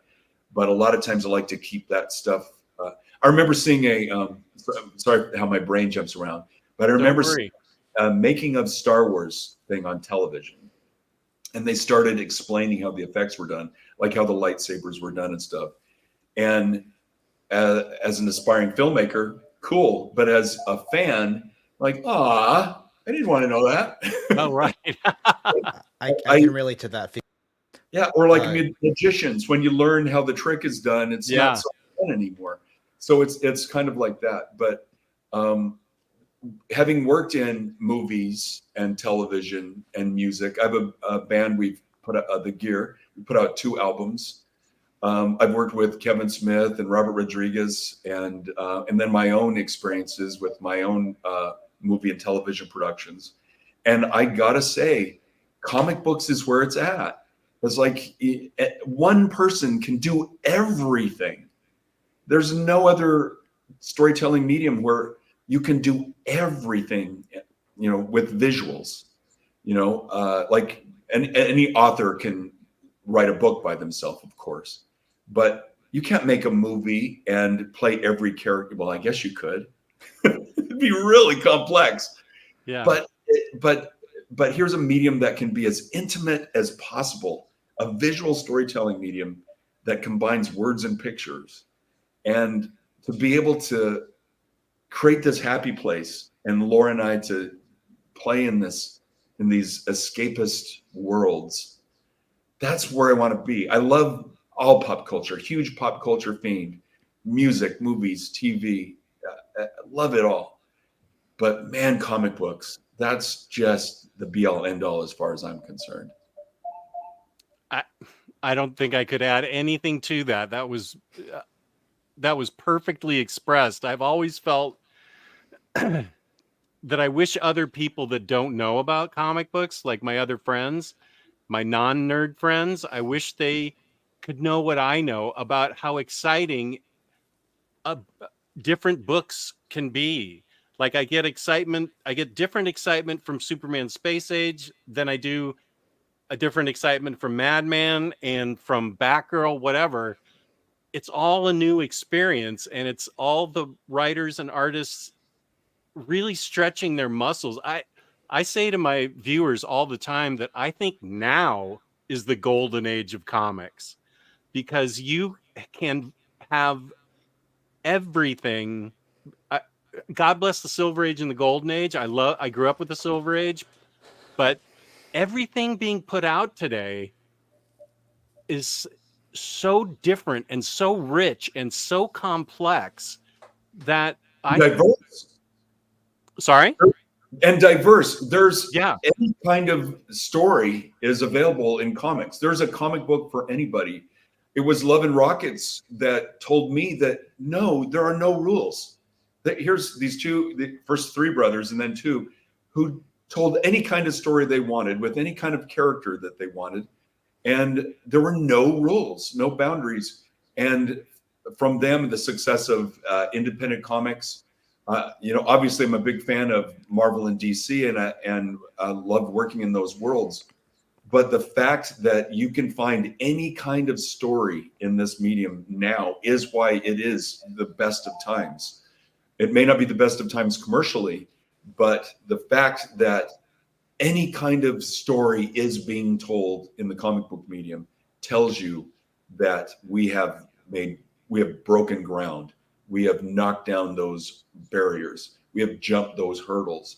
And any aspiring storyteller out there, whatever story you want to tell, do it. And comics is the best medium to do it. Any kind of story you want to tell. Biographical, autobiographical, Western, sci-fi, human drama, tragedy, Shakespearean, anything you want to tell. A simple children's story, a fairy tale, any kind of story you want to tell. You just write it and draw it. And if you can't draw, find somebody that can. And there you go. Put it together, make it happen. Did you want to put that question up again, Jake? Or was it a statement? What was it? Was saying how great? I just put up, yeah. Mike, you're one of my favorite artists of all time. I just want to say thank you for all of the absolutely amazing work you've done over the years. You are truly one of the greats. Wow, thank you so much. That means a lot. I bring it on. Okay, the compliments are just starting. This is my buddy. Love. This is my buddy next to Maginot, Michael Allred. Thanks for your gigantic contributions to the medium and modern pop art. Been dying to know for years. Have you ever had any discussions with Grant Morrison about a creator-owned project? Not a creator-owned project. There was a project that he asked me to be a part of that I just couldn't squeeze in, and it killed me to have to pass on him. I would love to work with Grant. I would love to work with Grant. He's so cool. The few moments I've been able to spend with him, I'm just in awe of that guy. He's so styling and rocking and brilliant. I would love to work with Grant. Creator owned or otherwise, just yeah, he's somebody that I would really love to do a deep dive with. Crashline, one of my buddies, I would love to know what Bowie songs, that's another book that I did an overview of yours, are Michael's faves. I want to know what music influences him the most. Ginchy. Yeah. Keyword. Well, it depends on what mood I'm in. So right now, at the top of my head, All the Madman is a song I love. It's one of my karaoke go-tos. Quicksand off of Hunky Dory has a line, a lyric, knowledge comes with death's release, which is so meaningful to me because of the existential crises that I go through and struggling with belief systems and life in general, existence in general. And to simply have this lyric that says knowledge comes with death's release, that's all you need to worry about, to not worry about it, because these questions are never going to be answered in this lifetime. unless the skies open up and we're given the answers to all existence, when we die, either there's nothing or there is something, and that knowledge will come with death's release. So it kind of gives me permission to not worry about the existential concerns that have tortured me through most of my life. I also life on Mars. I never get tired of life on Mars. So much of Black Star just lights me up. But right off the top of my head, Lady Green. Well, I'll say this: the first David Bowie song I ever heard was "Rebel Rebel." I was at Payless Drugstore in Roseburg, Oregon, the city I was born in. We could walk off the hill down into this classic downtown. It's still Jackson Street is like there's a main street, but then Jackson Street next to Main Street is the more Main Street, and it's just this classic Americana, Norman Rockwell-esque. And there was this big drugstore at the end, and I remember you'd walk in and there'd be stairs down from Jackson Street going down into this big store, and at the bottom of the stairs was a popcorn machine. So I associate a lot of comics with the smell of popcorn, because down in there would be the comic books and the paperback rack, and then also there would be the magazines. So I'm down there buying comics, and over on the magazine rack, I see Cream magazine, the rock and roll magazine, and on the cover is David Bowie looking like something from outer space with his wife at the time, Angie, and she also looks like an alien. And the image just was intoxicating and mysterious. So I bought the magazine, and walking home back up Jackson Street, there's Ricketts Music Store. And by the time I'd gotten just 4 blocks or so to Ricketts, I decided I got to see what this dude's music sounds like. Went inside to see if they had any David Bowie music, and the Rebel Rebel single had just been released. So this is right about when Diamond Dogs was about to be released.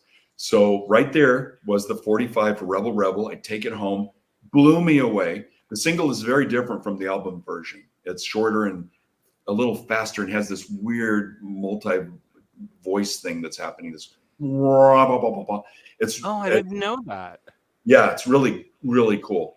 And on the flip side was Lady Grinning Soul, which was off his previous album, Aladdin Sane. Of course, there's pinups in between there, his cover album. But I played it over and over again, side B, side A.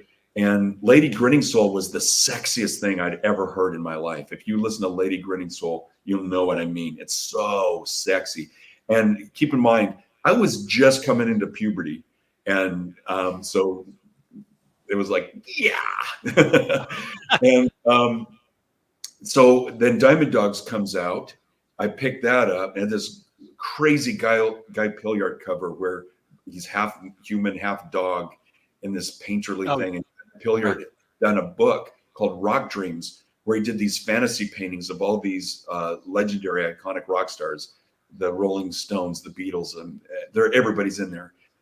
David Bowie, Mark Bolan, T-Rex, Brian Ferry, Rux Music. So just being inundated with all this great imagery, all of this stuff led into each other. And so I'm listening to Diamond Dogs over and over again, and it's often my favorite. Again, it could depend on my mood, but Diamond Dogs is often my favorite Bowie album because it was that initial introduction. But what was great about this, I had a newspaper route at the time, and I started spending all my newspaper route money on record albums.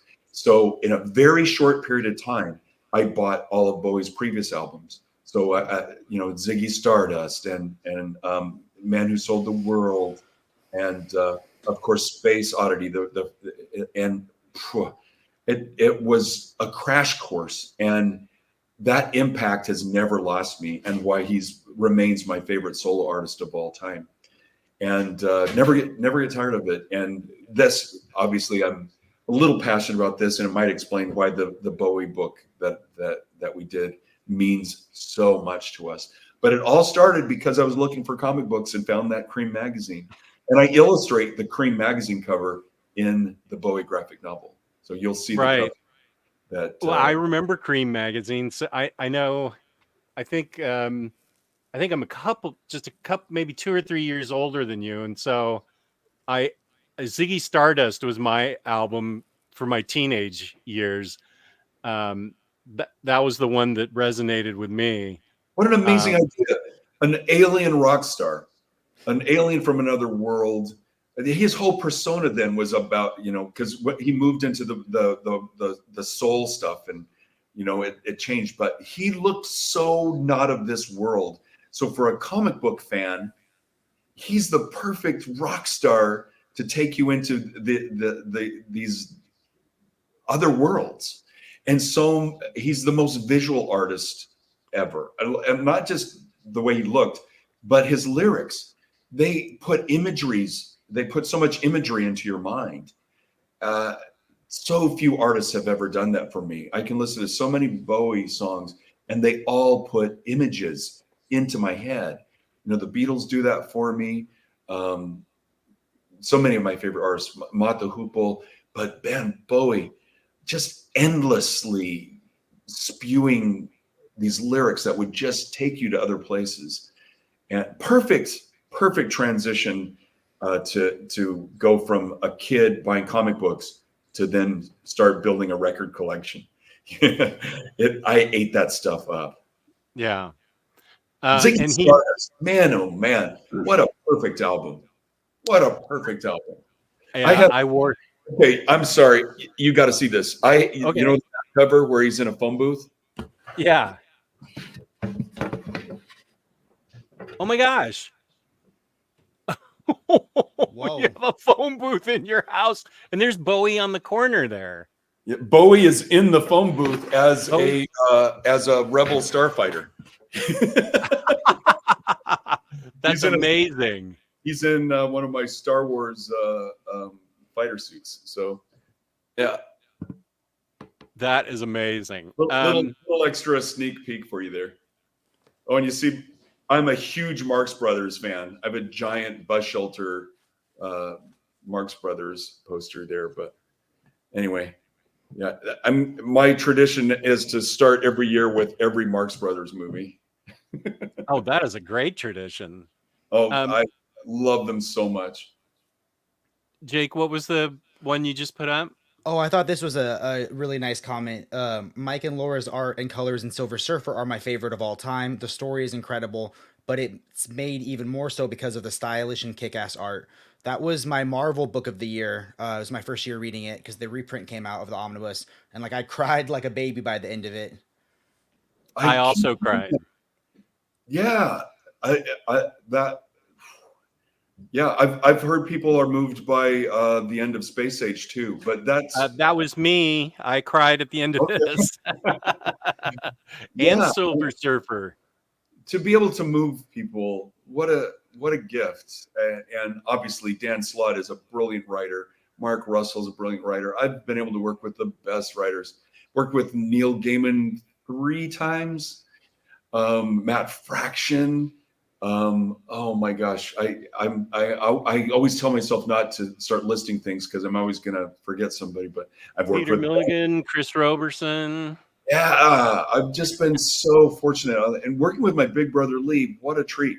Okay, a book that I really want to push on people. One of my favorite things I've ever done was Bug, which we did with Gerard Way through his imprint, Young Animals, and it is the character from the New Gods that Lee and I fell in love with when we were kids, and through this 6-issue series, which has been collected, we were able to tie up so many of Kirby's loose ends from his DC Comics era. Like there was stuff that was left open at the end of OMAC. He did all these one-shots where you would, hey, if you want more, kids, come in, and then there would be no more. You trying to get people to throw support. And with the way comics were back then, you wouldn't know if the publisher wouldn't know if a book was successful for months after it was on the stands. Would be determined by how many of the books were returned to them. Well, anyway, a lot of Jack Kirby stuff didn't get concluded. Dead Man's Robot Suit, for instance, things like that. We, because of Lee, and he's a genius, was able to integrate all that stuff in there. So that's one of the reasons why I love it, but also the story in general. I'm so proud of it. It's one of my favorite things. Certainly not one of the most well-known characters I've ever worked on, but a character that Lee and I have huge affection for. And if you're looking for something of mine, a recommendation from me, that is something that I very much want everybody to discover if you haven't already. Is Bug. that still in print? I hope so. Bug the Forager. He's also known as Forager. Okay. Okay, let me look here. Just to make sure. It's by your brother and you, Bug. No, I don't want Bug Zapper. Bug Allred. Let's see. DC Comics. Josh said it's on Hoopla also. Bug, The Adventures of Forager. Oh, okay. It's on Kindle. Okay, paperback. Let's see. It's out of print in paperback, but it's $3. Oh, but it's through a third party. So it is out of print, but it's readily available from third-party sellers on Amazon. Bug, The Adventures. Oh, I remember this character, Bug, The Adventures of Forager. I totally remember this character. Oh, he's such a great character. So yeah, if anybody. Okay, hang on. I'm doing an instant buy right now on the show. Proceed to check out. Sign Forager in. from the Young Justice cartoon. Forager was a fun character on that. Okay, I have to fill in my code because I have two-step verification. I'm going to apply my free Amazon points available because they're charging me tax. Place your order. And let's go. Boom. Bug is on its way to my house. So you sold one copy. Wait, so you bought the lunchbox, you bought Bug. What else can we just start selling things to Jess? I want to see how much money we can get him to spend on this interview. Yeah, I am a total fanboy. But here's a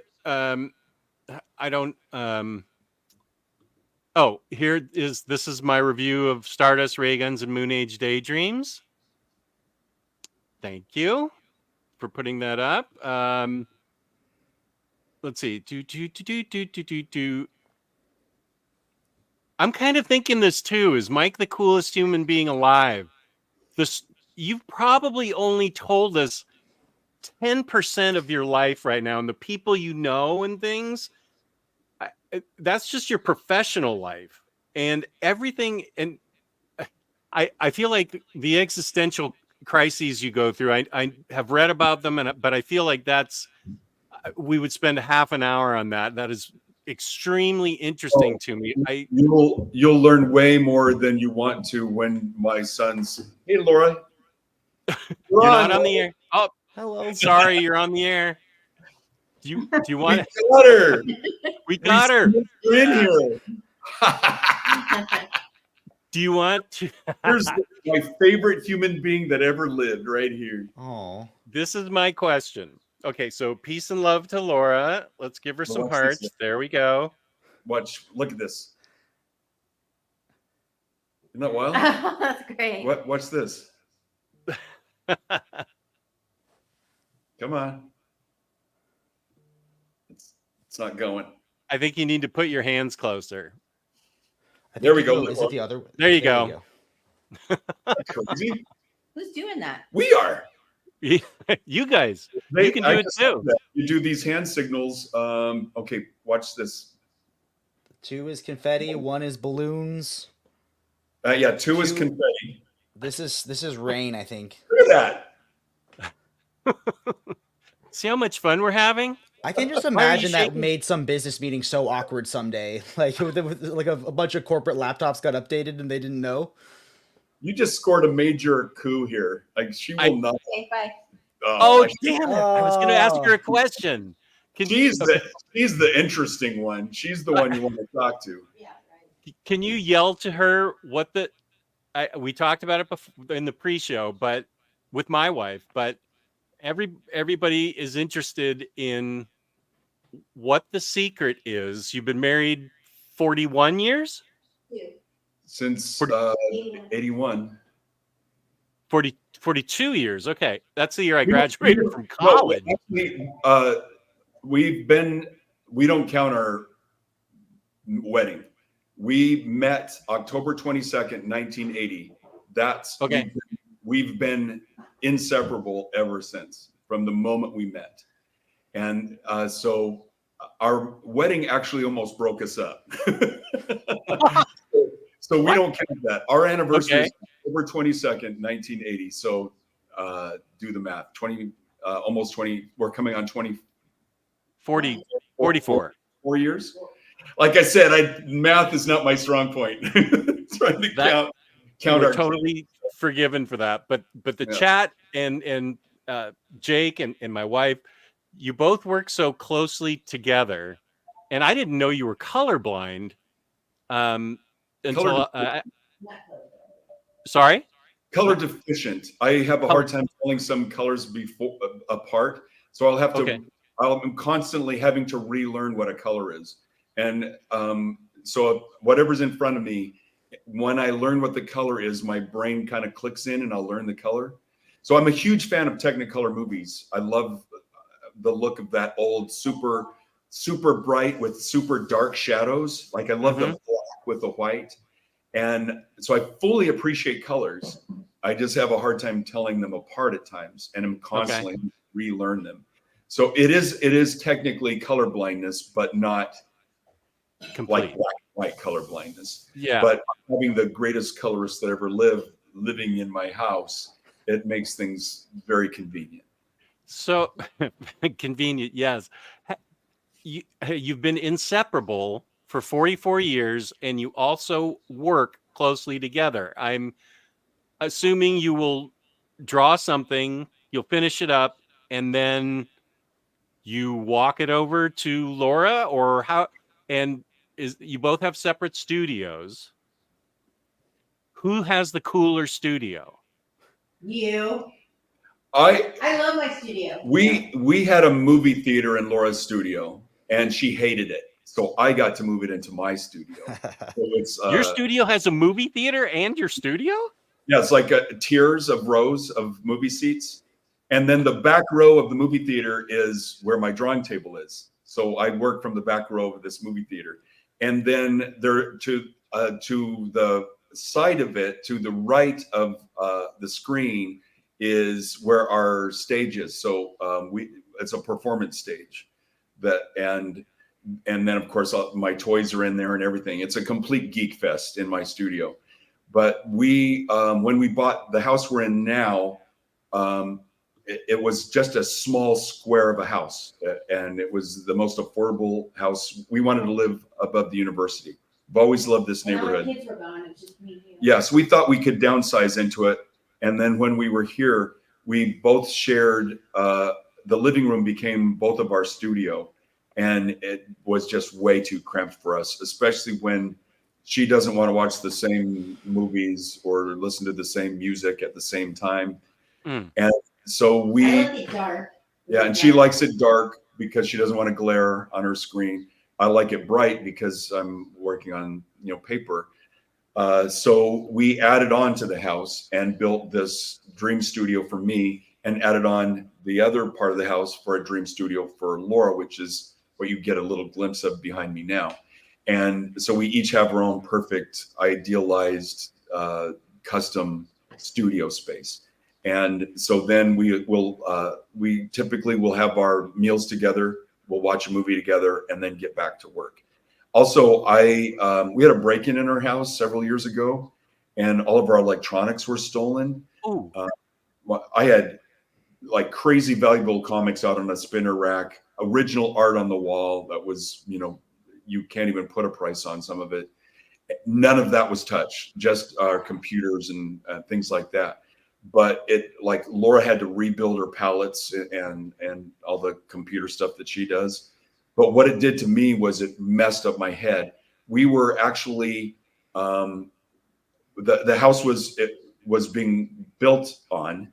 So they ripped off the board that was screwed into the wall that was connecting the new garage into the house. That's how they got in and came in to the construction site.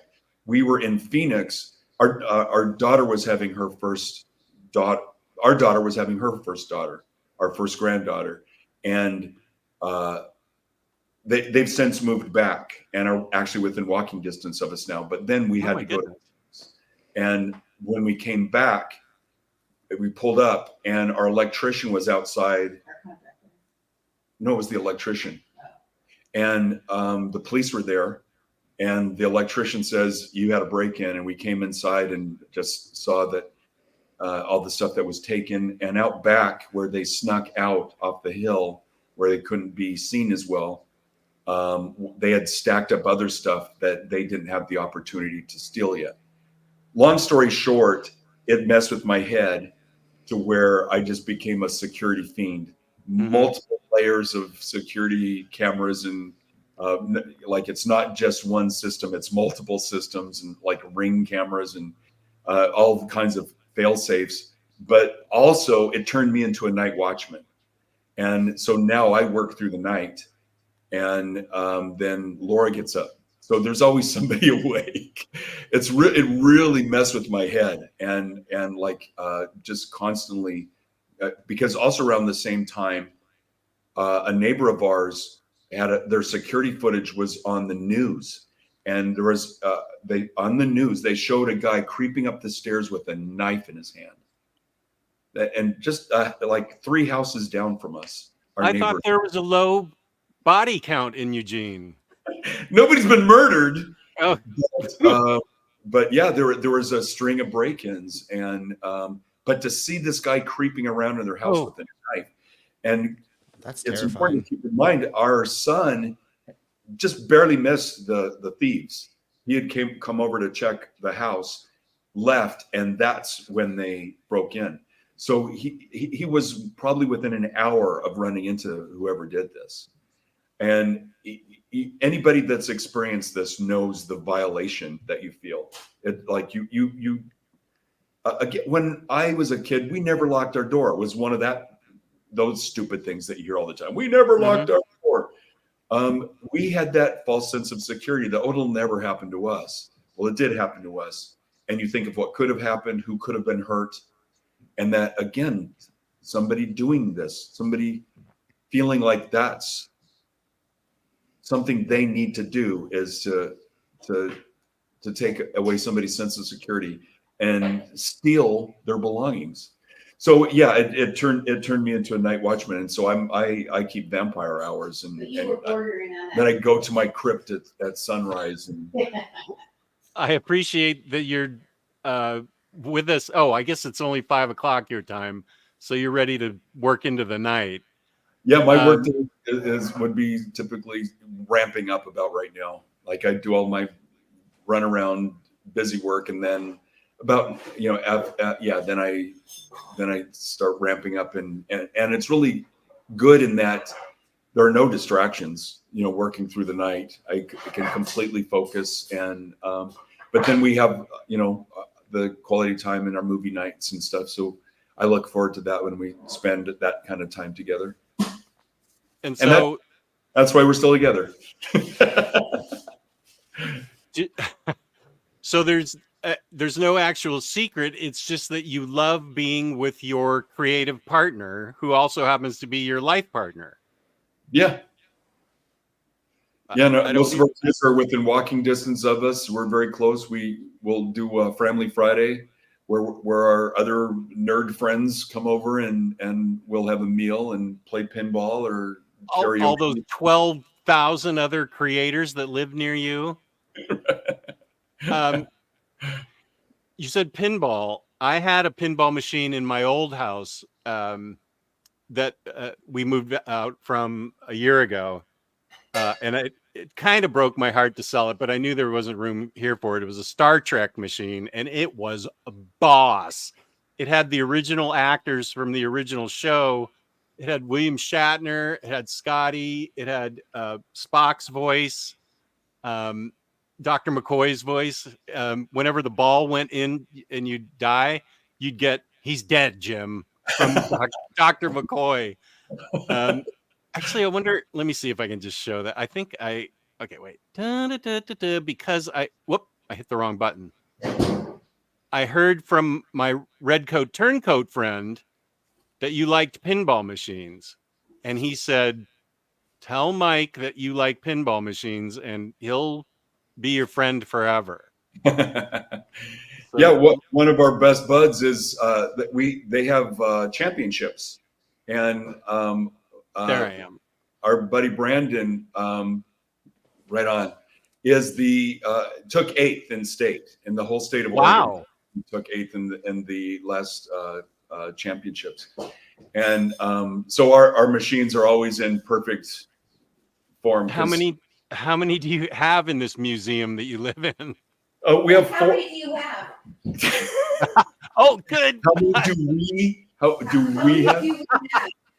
We have 4, and it all started because a guy. I can't have just one of anything. A guy offered to give me a Batman 66 pinball machine if I would do a Silver Surfer painting for him, and that started it. So I traded. So I did this Silver Surfer, this giant pop art painting for him, and got the Batman 66 pinball. I was working on some Beatles stuff, so I got the Beatles. That was the justification. And being a massive, insane Star Wars fan, got the Star Wars machine, which is probably blowing up the Death Star is my favorite treat of any of the pinball machines. And also Guardians of the Galaxy, which again, the Guardians, my all-time favorite Marvel movie. That was such a surprise. And the way they used Moon Age Daydream in the film, the way James Gunn uses music in all his films. So those are the 4. The Guardians machine is fantastic. It's the easiest way to get, of all the machines, it's the easiest to get multi-ball. You just keep putting balls in Groot's mouth. And That's also gonna get clipped. Yeah, you fill the orb. Both of those you can get multi-ball and it just goes crazy. But it's so accessible. It's probably the favorite of the kids. Beatles is fantastic with all the music it does, and it's old school. It has doesn't have the starter. You have to use the plunger. Oh, okay. And Batman's got all kinds of cool stuff going on in the Batcave, and so anyway, they're all real super fun. And I want to know what you do on if you ever could custom make a Madman pinball machine. I feel like that'd be pretty sweet. Oh boy, dare to dream! I would love that. It would be easy to do if a TV series or a film took off, but we always slam against a wall. We were with Robert Rodriguez for 14 years trying to get a feature off the ground and could never crack the code, but had the time doing it. We had every moment with Robert is such a cherished memory. But yeah, we didn't get it off the ground. We just couldn't figure out how to boil it down to a series. So now I'm thinking, or for a feature, now I'm thinking a series. It would be the way to do it. But when you have something like that, then you can easily start licensing out for merch, like big, expensive things like pinball machines and stuff. So dare to dream. I would love that. I have to stick to the lunchbox at this point. If they make a pinball machine someday, we could find room for it. Just move out the stack of shame or something. We'd make room for it, right? Since Laura is within listening distance, Jake highlighted Josh's comment, so I want to make sure Laura can hear this. You can hear. Laura, your work with color is a true inspiration. Your work breathes life into everything you touch. Thank you. And Josh is a comic creator himself. He's written an excellent book called Bang Ballad. There's his name, Great House. Bang Ballad of the Tiger, and the great quote of all time from his mother: "I love your art, your style, but it does offend me at times." So, what a blurb! I know, Thanks. Right? So, I mean, I think I could find more Laura To the Allreds, thanks for all your amazing work. Loved everything. Highlight of 23 was Superman Space Age. Yes, of course, you're right. Any plans for more ecstatics? Great great interview. Thank you, Omnidog. Cheers from Greece. From Greece. Yeah, right on. We've been to Greece. You've No. been, I'm not been. Oh, yeah, that was one of my trips when I was a TV reporter. But love working with Peter.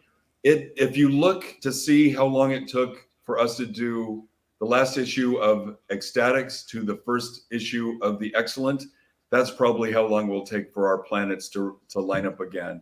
But I would love that opportunity. He's one of my favorite writers, and the collaborations with him have been pure joy. Allred dynamic duo.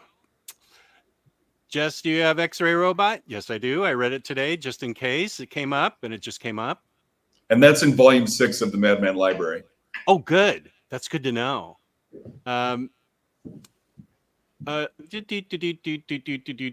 Yes, Mike puts a lot of heart and soul into his work. Marcelo says, I love the Wade and Rucka interviews, but this might be your new best interview. How about I that? love Wade and Rucka too. Rucka's an Oregonian.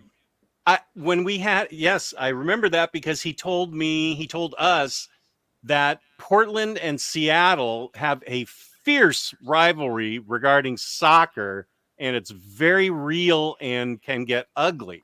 And I was shocked. I think of Portland and Seattle as peace and love, man, but he was saying that it's not like that at all. No, we lived in downtown Portland for a year. Our son got a job managing a skateboard shop up there, and he had our first grandchildren, and so we wanted to be near them. Before we lived here, we lived on a house on a lake connected to the Oregon coast. You got a mail by boat. Yeah, we got our mail by boat. You could kayak through the dunes, and if you kayak through the dunes, it's the largest expanse of coastal dunes. And when you get to the beach, nobody's there unless you hike across these dunes. There is nobody there. So you have Where the is beach. this? This would be the town was 10 Mile Lake. It's I've been there. I spent some summers there growing up.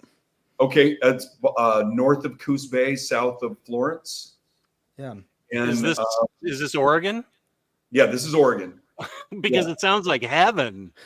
It was heaven. It was heaven, and it's why we moved out there. But it became very isolating. And like I said, when our son moved away and then started having children that we wanted to be around, we leased a place in downtown Portland for a year and got to experience that lifestyle.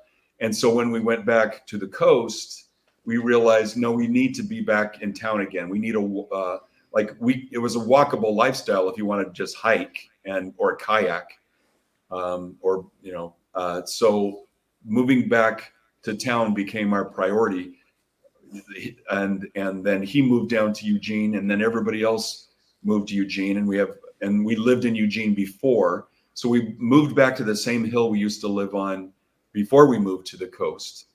And that's why we came here. And that's also why we got this tiny little place, because we still had the place on the coast. And when we sold that, we were able to add on here. But what? TMI. Yeah, TMI. Yeah. In fact, I don't even remember why I'm talking about this. What was the question? Boring. What was the question? I love this interview. Honestly, I'm learning all kinds of things. I don't know how we got here, but I don't mind at all. I had some formative summers at 10 Mile Lake. Here. Yeah, why did that I totally lost the thread. Sorry, it's right me. Yeah, it's your fault. You're a distraction. People like it though. This interview is making me miss Oregon. This interview is, what did that say? Making me miss Oregon so much. Yeah, Oregon. Love Oregon so much. But yeah, this is our happy place. We're looking over Hayward Field. They filmed Animal House at the University of Oregon. Hayward Field is where, if you watch Animal House, they're knocking Niedermeyer off the horse with golf balls. Yeah. That's what I'm looking at right now. Yeah, it's new. They have the Olympic. The track is huge here. Of course, Nike started here. Right. but yeah, all of that is right off the hill from us, and the new Hayward Field looks like a spaceship. I And I am think old enough that I remember Prefontaine. He's like a local legend still, isn't he? Prefontaine, Pre's Rock, where his car Yeah. flipped and died, is just right over here. In fact, where our oldest son lives, he is next door to the house that Pre partied in before he drove off and died. The house I is that party house, and I then you remember. just come around off of there, and so where Han lives is a stone's throw from Pre's Rock, and you'll see a sign Pre's Rock, and people come up there, and it's a rock built into the side off of the it's like a cliff embankment, and that's where he flipped his car, and there's a monument there, and it's where people leave their medals and their track shoes and their racing numbers. And people have to come up here and take all that stuff and put it in storage. There's just it's always there. Yeah, people leave their medals that they won at their meets. They will leave them on this monument. It's wild. I grew up in California, and I just remember how legendary he was. He was The James Dean of track. Yeah, I definitely remember that. Did you already show this one, Jake? I think so. Or yeah, I think we got that one. If it was starred, we did. But Laura's within listening distance, so I don't think she heard this one. Mike and Laura's, so this one can pull Laura in. Mike and Laura's art and colors in Silver Surfer are my favorite of all time. That story is incredible, but it's made even more so because of the stylish and kick-ass art. Thank you. This person must be Canadian or British or something because of the way they wrote the colors. JT's from Australia. Australia. I generally know where all my viewers are from somehow. Huge Mad Max fan, by the way. Gallipoli is probably my favorite war film or anti-war film. There's so much that came out of Australia that I'm a huge fan of. Split Ends. Yeah. Love that. Yeah. I Got You. The Finn brothers. That's New Zealand you're talking about. I know, but I had the Mad Max thing. Great. Oh, right. Yeah. JT can't confirm I did cry at the end of Silver Surfer 2. Yeah. Oh, that book was a gut punch. It was. Not to spoil anything, but what a beautiful end to a love story. Oh yeah. It was an entire lifetime. Well, I teared up coloring it. The loss is what we should all strive for, But that was a good tier coloring that one. Unlike the last time. She cried when she colored it. That's amazing. Yeah, and I know I rave about this book a lot, but I'm maybe this book, because I'm the age I am, I remember the Kennedy assassination, and of course I remember Watergate, and I remember all the stories about World War II from my father and stuff, and I said it in my top 10, but I don't actually know what you call these things. I called them exposition boxes, but what are these? Is that what these are? Captions? Captions. I felt like your art and the colors are so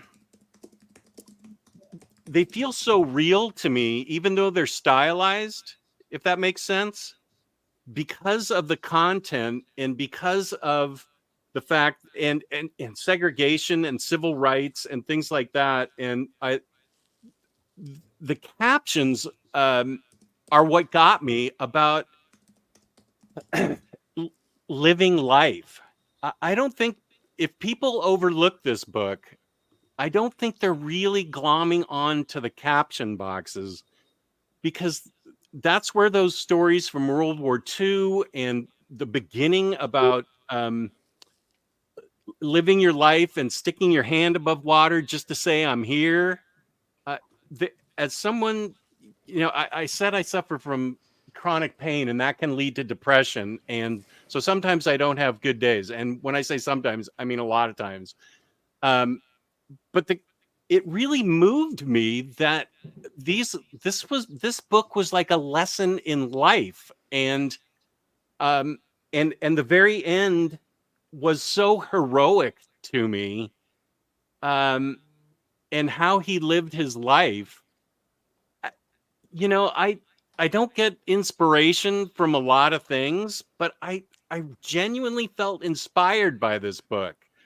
The writing and the way you drew it and colored it and everything. I feel this sounds, I don't know how this sounds, but I'm gonna say it anyway. I feel sorry for somebody that doesn't get out of this book what I got out of it. I don't know. There's something about, even though we're dealing with, you know, interplanetary stuff, and look, good grief, look at this page. Oh. This is amazing. Thanks. It's that pulling- double page with all the destruction taking place at the end. I love Superman or like ordering milk in the bar. I don't know why I love that part so much. Like just drinking on his milk. Yeah. I don't know. It got to me, and maybe the same way Silver Surfer got to me, but from a historical standpoint, this was like watching my childhood and up to 1984, when the book ends. I think that's when it ends, right? 1984. It takes him to, when it ends isn't important, but I mean, it starts with the Kennedy assassination, and then I believe 1984 is when it ends. It was like an alternate version of my life. I just can't express how much it meant to me to read all those things about. I'm having a hard time now. I'm starting to get choked up because of this damn book. Relationship with parents and their children, and you know, a lot of that is in there. I find that very moving. Mark's brilliant. Let's just put that up there first. I'm not going to take credit for his brilliant scripting, but happy to come along for the ride and contribute to it the way that we do. But yeah, I'm a fan too. And the more you talk about Space Age makes me excited about how you're going to receive Dark Age. I can't wait for that. I'm so excited. Wait too. I'm so thrilled with what we've done so far, and the ending is just gonna. It's so. I'm not. Is it gonna make me cry? Because that doesn't bother me. Tell me it'll make me cry. I'm not even going to begin to give any inclination of what that might be, or mood-wise, anything. What reaction would it be? Is it balloons or is it confetti? But you were the one that translated his words. You two were the ones that translated his words and scripting into, I mean, remarkable stuff. Look at the anguish on Jonathan Kent's face. Again, it's an art form. It's storytelling art form. And that goes back to what we were talking about at the beginning, how thrilled we are to have a comic book show that focuses on the art. A lot of times, I never want to take any credit away. In fact, I want to give credit to anybody, anywhere, all the time with the writers. Sometimes the artists don't get the credit that they deserve. It's a collaboration. And if a writer could illustrate the story as good as the artist on the book, then they should. And I like the collaborations because it stretches me into directions I wouldn't do with my own scripting. And so I fully appreciate what a writer does and contributes to a story, but it's the artist that pulls it all together. And the colorist and the letterer. Yeah, but you're doing an amazing job on these books. You really think so? We all do. We all do. I love you so much. Oh, I'd give you a hug if I was there too. Here, I'd give you both a hug. Oh, no. I've talked about how lucky I am. I mean, when I met Laura, I won life. So, Well, and this book also is the emblem of hope. I know that it says hope is the lie we tell ourselves, and Lois Lane's reporting on the JFK assassination headline was the stain of hope. But it is about hope and about living your life and just the importance of life and the importance of it comes back to me from the caption boxes of what a heroic act it is just to say I was here. And I don't know, I've already said it. I feel sorry for people that don't get that out of this book. I just okay. Well, if they're listening to you now, hopefully they will, and they'll tap into that, or revisit or check it out for the first time.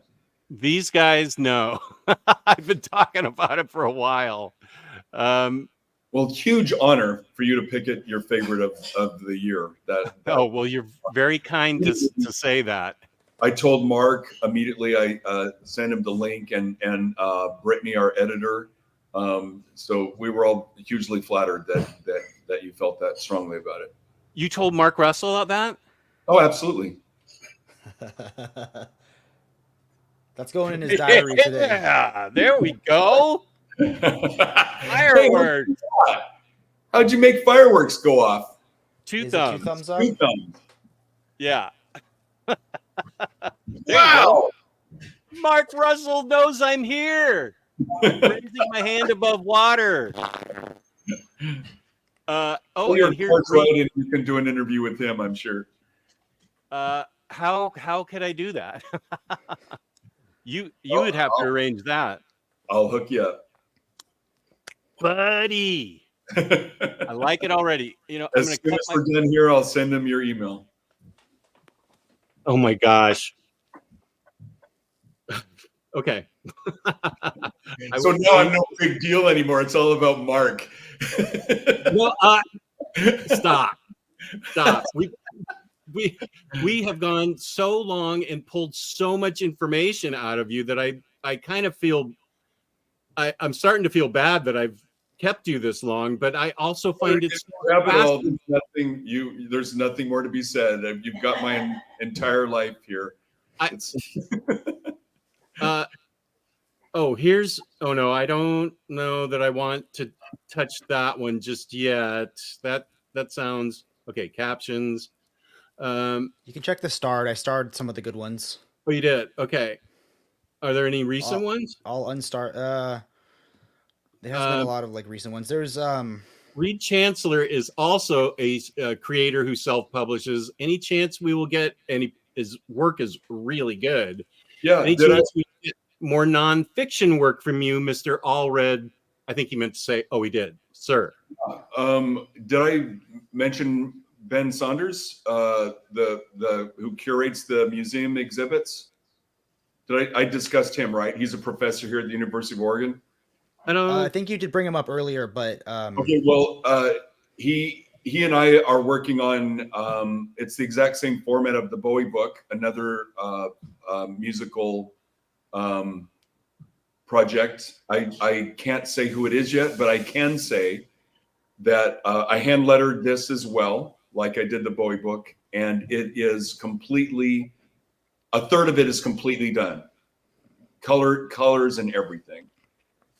So when we get closer to finishing that and we announce it, yes. So yes, I am doing another nonfiction musical biography.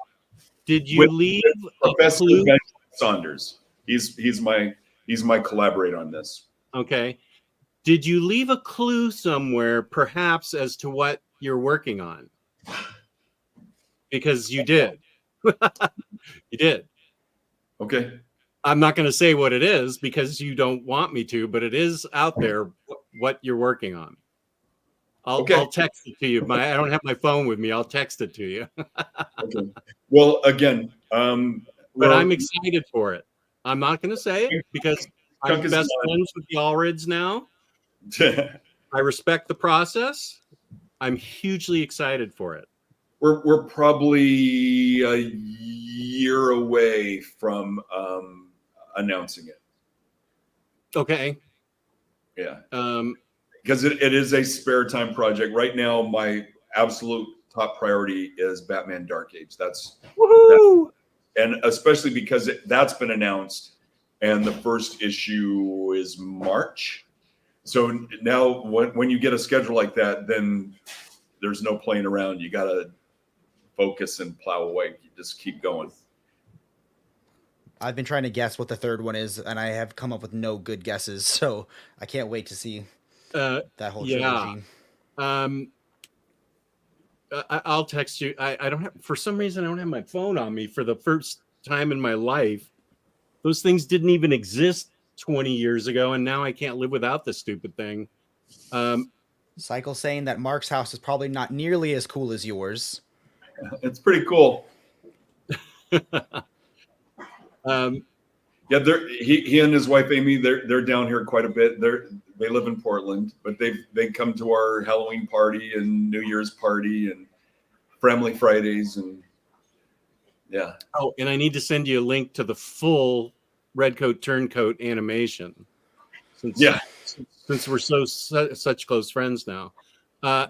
Ronnie, who is from Finland, Soups was the second superhero I latched onto as a kid. Captain Marvel, Shazam, my first. Would love to see Mike and Laura's take on the big red cheese. Yeah, love the surfer image there. Yeah. Jack Kirby. Yeah, I mean, boy, the colors on that book. That would be great. Nick Darrington made. Show you what Nick Darrington made me. Also, Johnny, if you're still watching, get my email from Jess. If you're in my local town, we'll meet up or something. Oh yeah, he comes to Fullerton. Okay, what are we looking? Oh yeah, there's Mr. Mind. Nick Darrington made that. And that's the only one that exists? I don't know about that. I doubt that I'm pretty sure he's made others. That's so cool. Oh, and I'm now seeing that's a monkey's drum kit behind you. Is that right? Signed to Laura from Mickey. Wow, Laura. Yeah, Mickey Dolan? Mickey Dolenz. We did their Christmas album cover. Well, I have to get that. There's This another is thing. The candy cane. It's the LP is red and white striped. I love colored vinyl. This is the only illustrated Monkees album cover that has all of their faces on it. Oh, wow. There's one where it's all of them, but their faces are blank. Others, like Peter has left. So not only does this have all their faces on it, but several times. And I don't know if you can make it out, but it's the last train from Clarksville, a toy train underneath the Christmas tree. This is all the different ornaments and everything. Monkey's lunchbox there. Yeah, and their hand puppet, the Monkey Mobile. Yeah, so this was a labor of love. Huge Monkees fan. Same. Now Mickey's. He's not the last. Is he the last one left? Yeah, Mike passed away a little while ago. Yeah. I grew up in Carmel, where his mother lived. Oh yeah. So, that's where I grew up in California, and there would be sightings of him, and it was a discussion at school who the cooler sighting was, Mike Nesmith, who just like came in and out, or Clint Eastwood, who was always there. Huh. I lean towards Mike Nesmith. Well, my bestie Brian Hubert, he and his wife Elizabeth went to a signing of a book that Mike wrote, and knowing that they were going to meet him, they took the original art for the album cover and had Mike sign it for us. Wow. So we have the original art of what I just showed you signed to us by Mike Nesmith. I have that same Monkey's tambourine. A friend in Oregon, Terry Allen, got it for me when they played there some years back. And we also have something signed by Davey and Peter. So we've got all of their signatures. Nice. Oh, Just wow. Crazy fans. Shoot, I lost my train of thought. Mike Nesmith's mom, you know about her? Yeah, and the whiteout, the liquid whiteout. Which no one would know about now, but back when I was growing up, that was a big deal. Yeah. To have invented liquid paper or whatever it was. Liquid paper, Yeah. Yeah, and because of that, Mike's inherited wealth. He actually was the man that proposed MTV. He was like the grandfather of MTV. Oh, was that with his elephant parts video? Yes. That's how he produced it with that money. And proposed a music channel. Brian, who I just mentioned, who is a super fan and is way more knowledgeable about this trivia. If he was here, he could tell you exactly how Mike proposed MTV, and they took it and ran with it without him. Oh. That sounds all too familiar. I didn't know that Mike may not even be accurate. Brian can explain it exactly what happened and what didn't happen, but it can be argued that MTV would not have happened without Mike Nesmith. I did not know that at all. That's interesting. Let's see. And MTV is not MTV anymore anyway, so we used to have it on 24/7 when it was first on. Yeah. Like a visual radio station. Allred going to make a profit from just filling in his collection. There's so much I don't have. You got to get the lunchbox. You got to pre-order the future pinball machine someday. Yeah, start saving up for that. Yeah, I got to get my plane ticket for Orlando and get ready for Disney World. Yeah, his mother had been a whiteout. I did not know that about MTV, but you're right. When it first came on, we were glued to the TV. Yeah, and they resurrected the Monkees because they started playing the old episodes. So it Mike got some payback at least with that, but a whole new generations got turned on to the Monkees because of that. But I love it. It's like the Batman TV show. Those were that and the original Star Trek, The Prisoner. Oh, I love The Prisoner. Yeah, I love The Prisoner. But it's crazy how much stuff from the 60s still resonate and echo out and continue to inspire. Can you hear a sizzle? Sorry. What is that? Onions for dinner? She's making fish. We're trying to eat healthy. What kind of fish?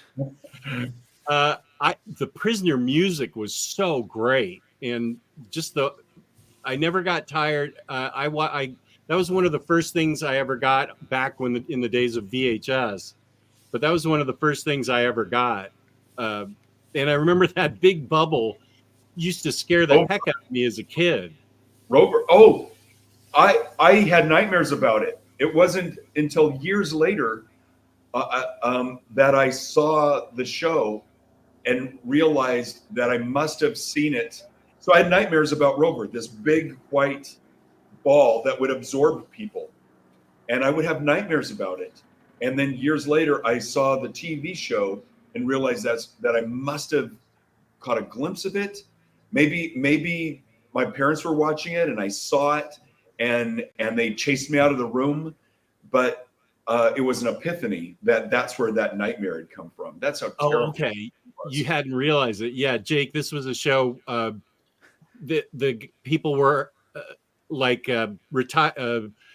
spies for Britain were exiled to this island, and you couldn't escape it. If you tried to go out in the water, this giant bubble would appear and absorb the people and bring them back to the island. Oh, but yikes. Mike's right. As a kid, that thing was scary. Freaked me out. It was scary. Because the people's faces, their screaming faces would be pressed up against the rubber. Oh God, that's got to be burned deep into your psyche. Yeah, it really did. But I was cured when I saw that my nightmares came from a TV show. Oh, I'm glad about that. I always had nightmares about Captain Pike in And Star the Trek. wheelchair? Yeah, about Yeah. his face. That scared me when I was 8. Yeah. Yeah, Powerful stuff. yeah, it really was. I gotta watch more '60s TV shows. I believe the big people absorbing bomb, the prisoner, was called Rook. Okay, No, Roke, Rover. Rover. Roker, Rover. Roper, Rover. with V. Rover. Rover, Rover. Rover, Johnny. It's Rover. Craig, we answered this a little earlier. They answered what like It could have Mad been Men book referred they to should as start Rook at with. some point too. There was a big chess. There was a lot about chess in the series. So somebody might have referred to it as Rook at one point, but Rover is how I've always known it. Okay. Well, you're my guest, so Rover it is. Okay. I believe you. Always curious to see the different answers. If you could recommend one of your books to someone who's never read anything by you, what would it be? We did answer this earlier. I'm just going to say it. I really think it should be Madman Library Volume 1 because it's in print still, and I think a lot of your other stuff is and you probably wouldn't even know it. People like Jake and I, we know what books are out of print because we're collected edition guys. But since it's in print and current, I would highly recommend the Madmaniverse, Library Edition Volume 1 because I'm not gonna be able to wait for the collected edition of Batman Dark Age. Like I'm gonna buy that the second it comes out. I haven't bought a single issue comic in years. Me either. And now that we're having this discussion, I think I'm with you. I'll get it on my pull list at Third Eye. Here's one of my favorite things I've ever been a part of. Oh yeah, I have that. People should really push for this series to return. Yes. DC someone Solo recommended that to me. Every issue, a different artist would be given the freedom to do anything they want with characters from the DC universe, and why it's not continuing is mind blowing to me. It's out of print and it shouldn't be. But can you imagine every month getting a new book by a different artist having that kind of freedom to go nuts on it? Yeah. There's so many artists I would have loved to see given that chance, and the ones that are all collected in this omnibus, and they all of them were richly inspired and did their best work. And Adam West signed that for you? Yeah, and this is where when Darwin Cook stayed with us, he and I drew an Adam West and he inked it. And so then when it came time to do DC Solo, that's what I wanted for my cover. And so I used the head that Darwin and I did, and then just drew out the Batusi from there. And from there, the Batman 66 series took place. So which I have right here. Not me searching eBay for used copies of Solo the Deluxe Edition. That's been recommended to me. Like the list of creators on that is insane. It's just I don't think it's been in print since I've been a comic reader. The idea that DC would let the creators go nuts, that doesn't happen very often. It's like you get a glitch when some editor says, "Okay, yeah, I think you can just do whatever you want." That sounds fine. It was a brainchild of Mark Chiarello, who was the art director at DC, and he always came up with these great projects. If Mark Chiarello called, the answer for me was always yes. So he's the one that started Batman Black and White and Wednesday Comics. This was another one of Mark Chiarello's brainchilds, and another thing that I wish would continue. Just fun, fun. Yeah, that idea to put out Wednesday Comics every Wednesday, I got those in the newspaper format. Giant. That's the kind of inspired thing. Yeah, you're right. Those kind of things, that's what I meant. Those kind of things, those those outlier things don't happen very often. Maybe that's what makes them so special. But the idea that they would put out comics like 8 weeks every Wednesday, and it would just be these giant comics that you could read, like it used to be back when we'd get the Sunday papers. That's an inspired idea, and it doesn't happen often enough. Well, also knowing that that the format was going to be so huge, because the collection is 11 by 17. The actual newspapers were massive. And so I worked on massive paper, so huge that I had to stand up when I drew on it, because if I was afraid of leaning against it and creasing it. So the original art for these are enormous. And I worked with Neil Gaiman on Metamorpho, and he threw these crazy challenges at me, including the periodic table being laid out. That's right. Is that crazy? Yeah. So here's another example of a writer taking 5 minutes to write down. So I can see Neil just periodic table. And year, right? here you go, Mike. A certain year. Yeah, it's a very period specific periodic table. But yeah, so brilliant idea. Neil wrote it in 30 seconds. And it took you 6 months, a year to do it. But what a blast. There's also a Chutes and Ladders page in there, and Neil threw all this crazy cool fun stuff in there to do. And knowing it was going to be huge, it was such a, it's special. It's really special. And I every time somebody does something like that, it plays with the art form and the format. And I love those kinds of challenges. I bought a used copy of Solo right now. Oh, you did? I got lost on eBay trying to find. I found it was acceptable with the quality, but it was like $40 or whatever. So I rolled the dice. You got us both, Mike. I bought Bug and he bought Solo. Yeah, sorry, you don't get any. But we'll make more videos about you if that's any consolation.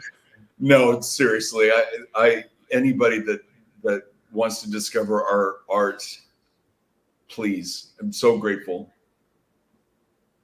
Well, I know that you are getting ready for dinner because I can hear the fish in the background. So why don't we do like a 5-minute warning? So is that okay? 5-minute warning, just keeping you 5 more minutes? Sure. Got any more questions? Well, let's see. Yep, thanks. Jester recommended I have 4 volumes of Madman Library Edition. See there, that helps you. Thanks, Jess. Very much. NFL dude, great guy. Mark Chiarella was a genius for organizing Solo. Joseph suggests Solo 2.0 for DC Black Label.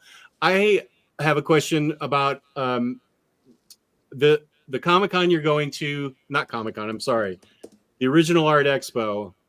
Do you and Laura, or just you, go to, well, I know you went in your Mandalorian costume to sign things. Do you go to many cons, or do you even have the time? Not so much anymore. This is probably going to be our only stateside appearance this year. There's just so for all much 2024. We want to get as much work done as possible. I mean, that's the priority. Producing and just checking off our dream list, getting it done.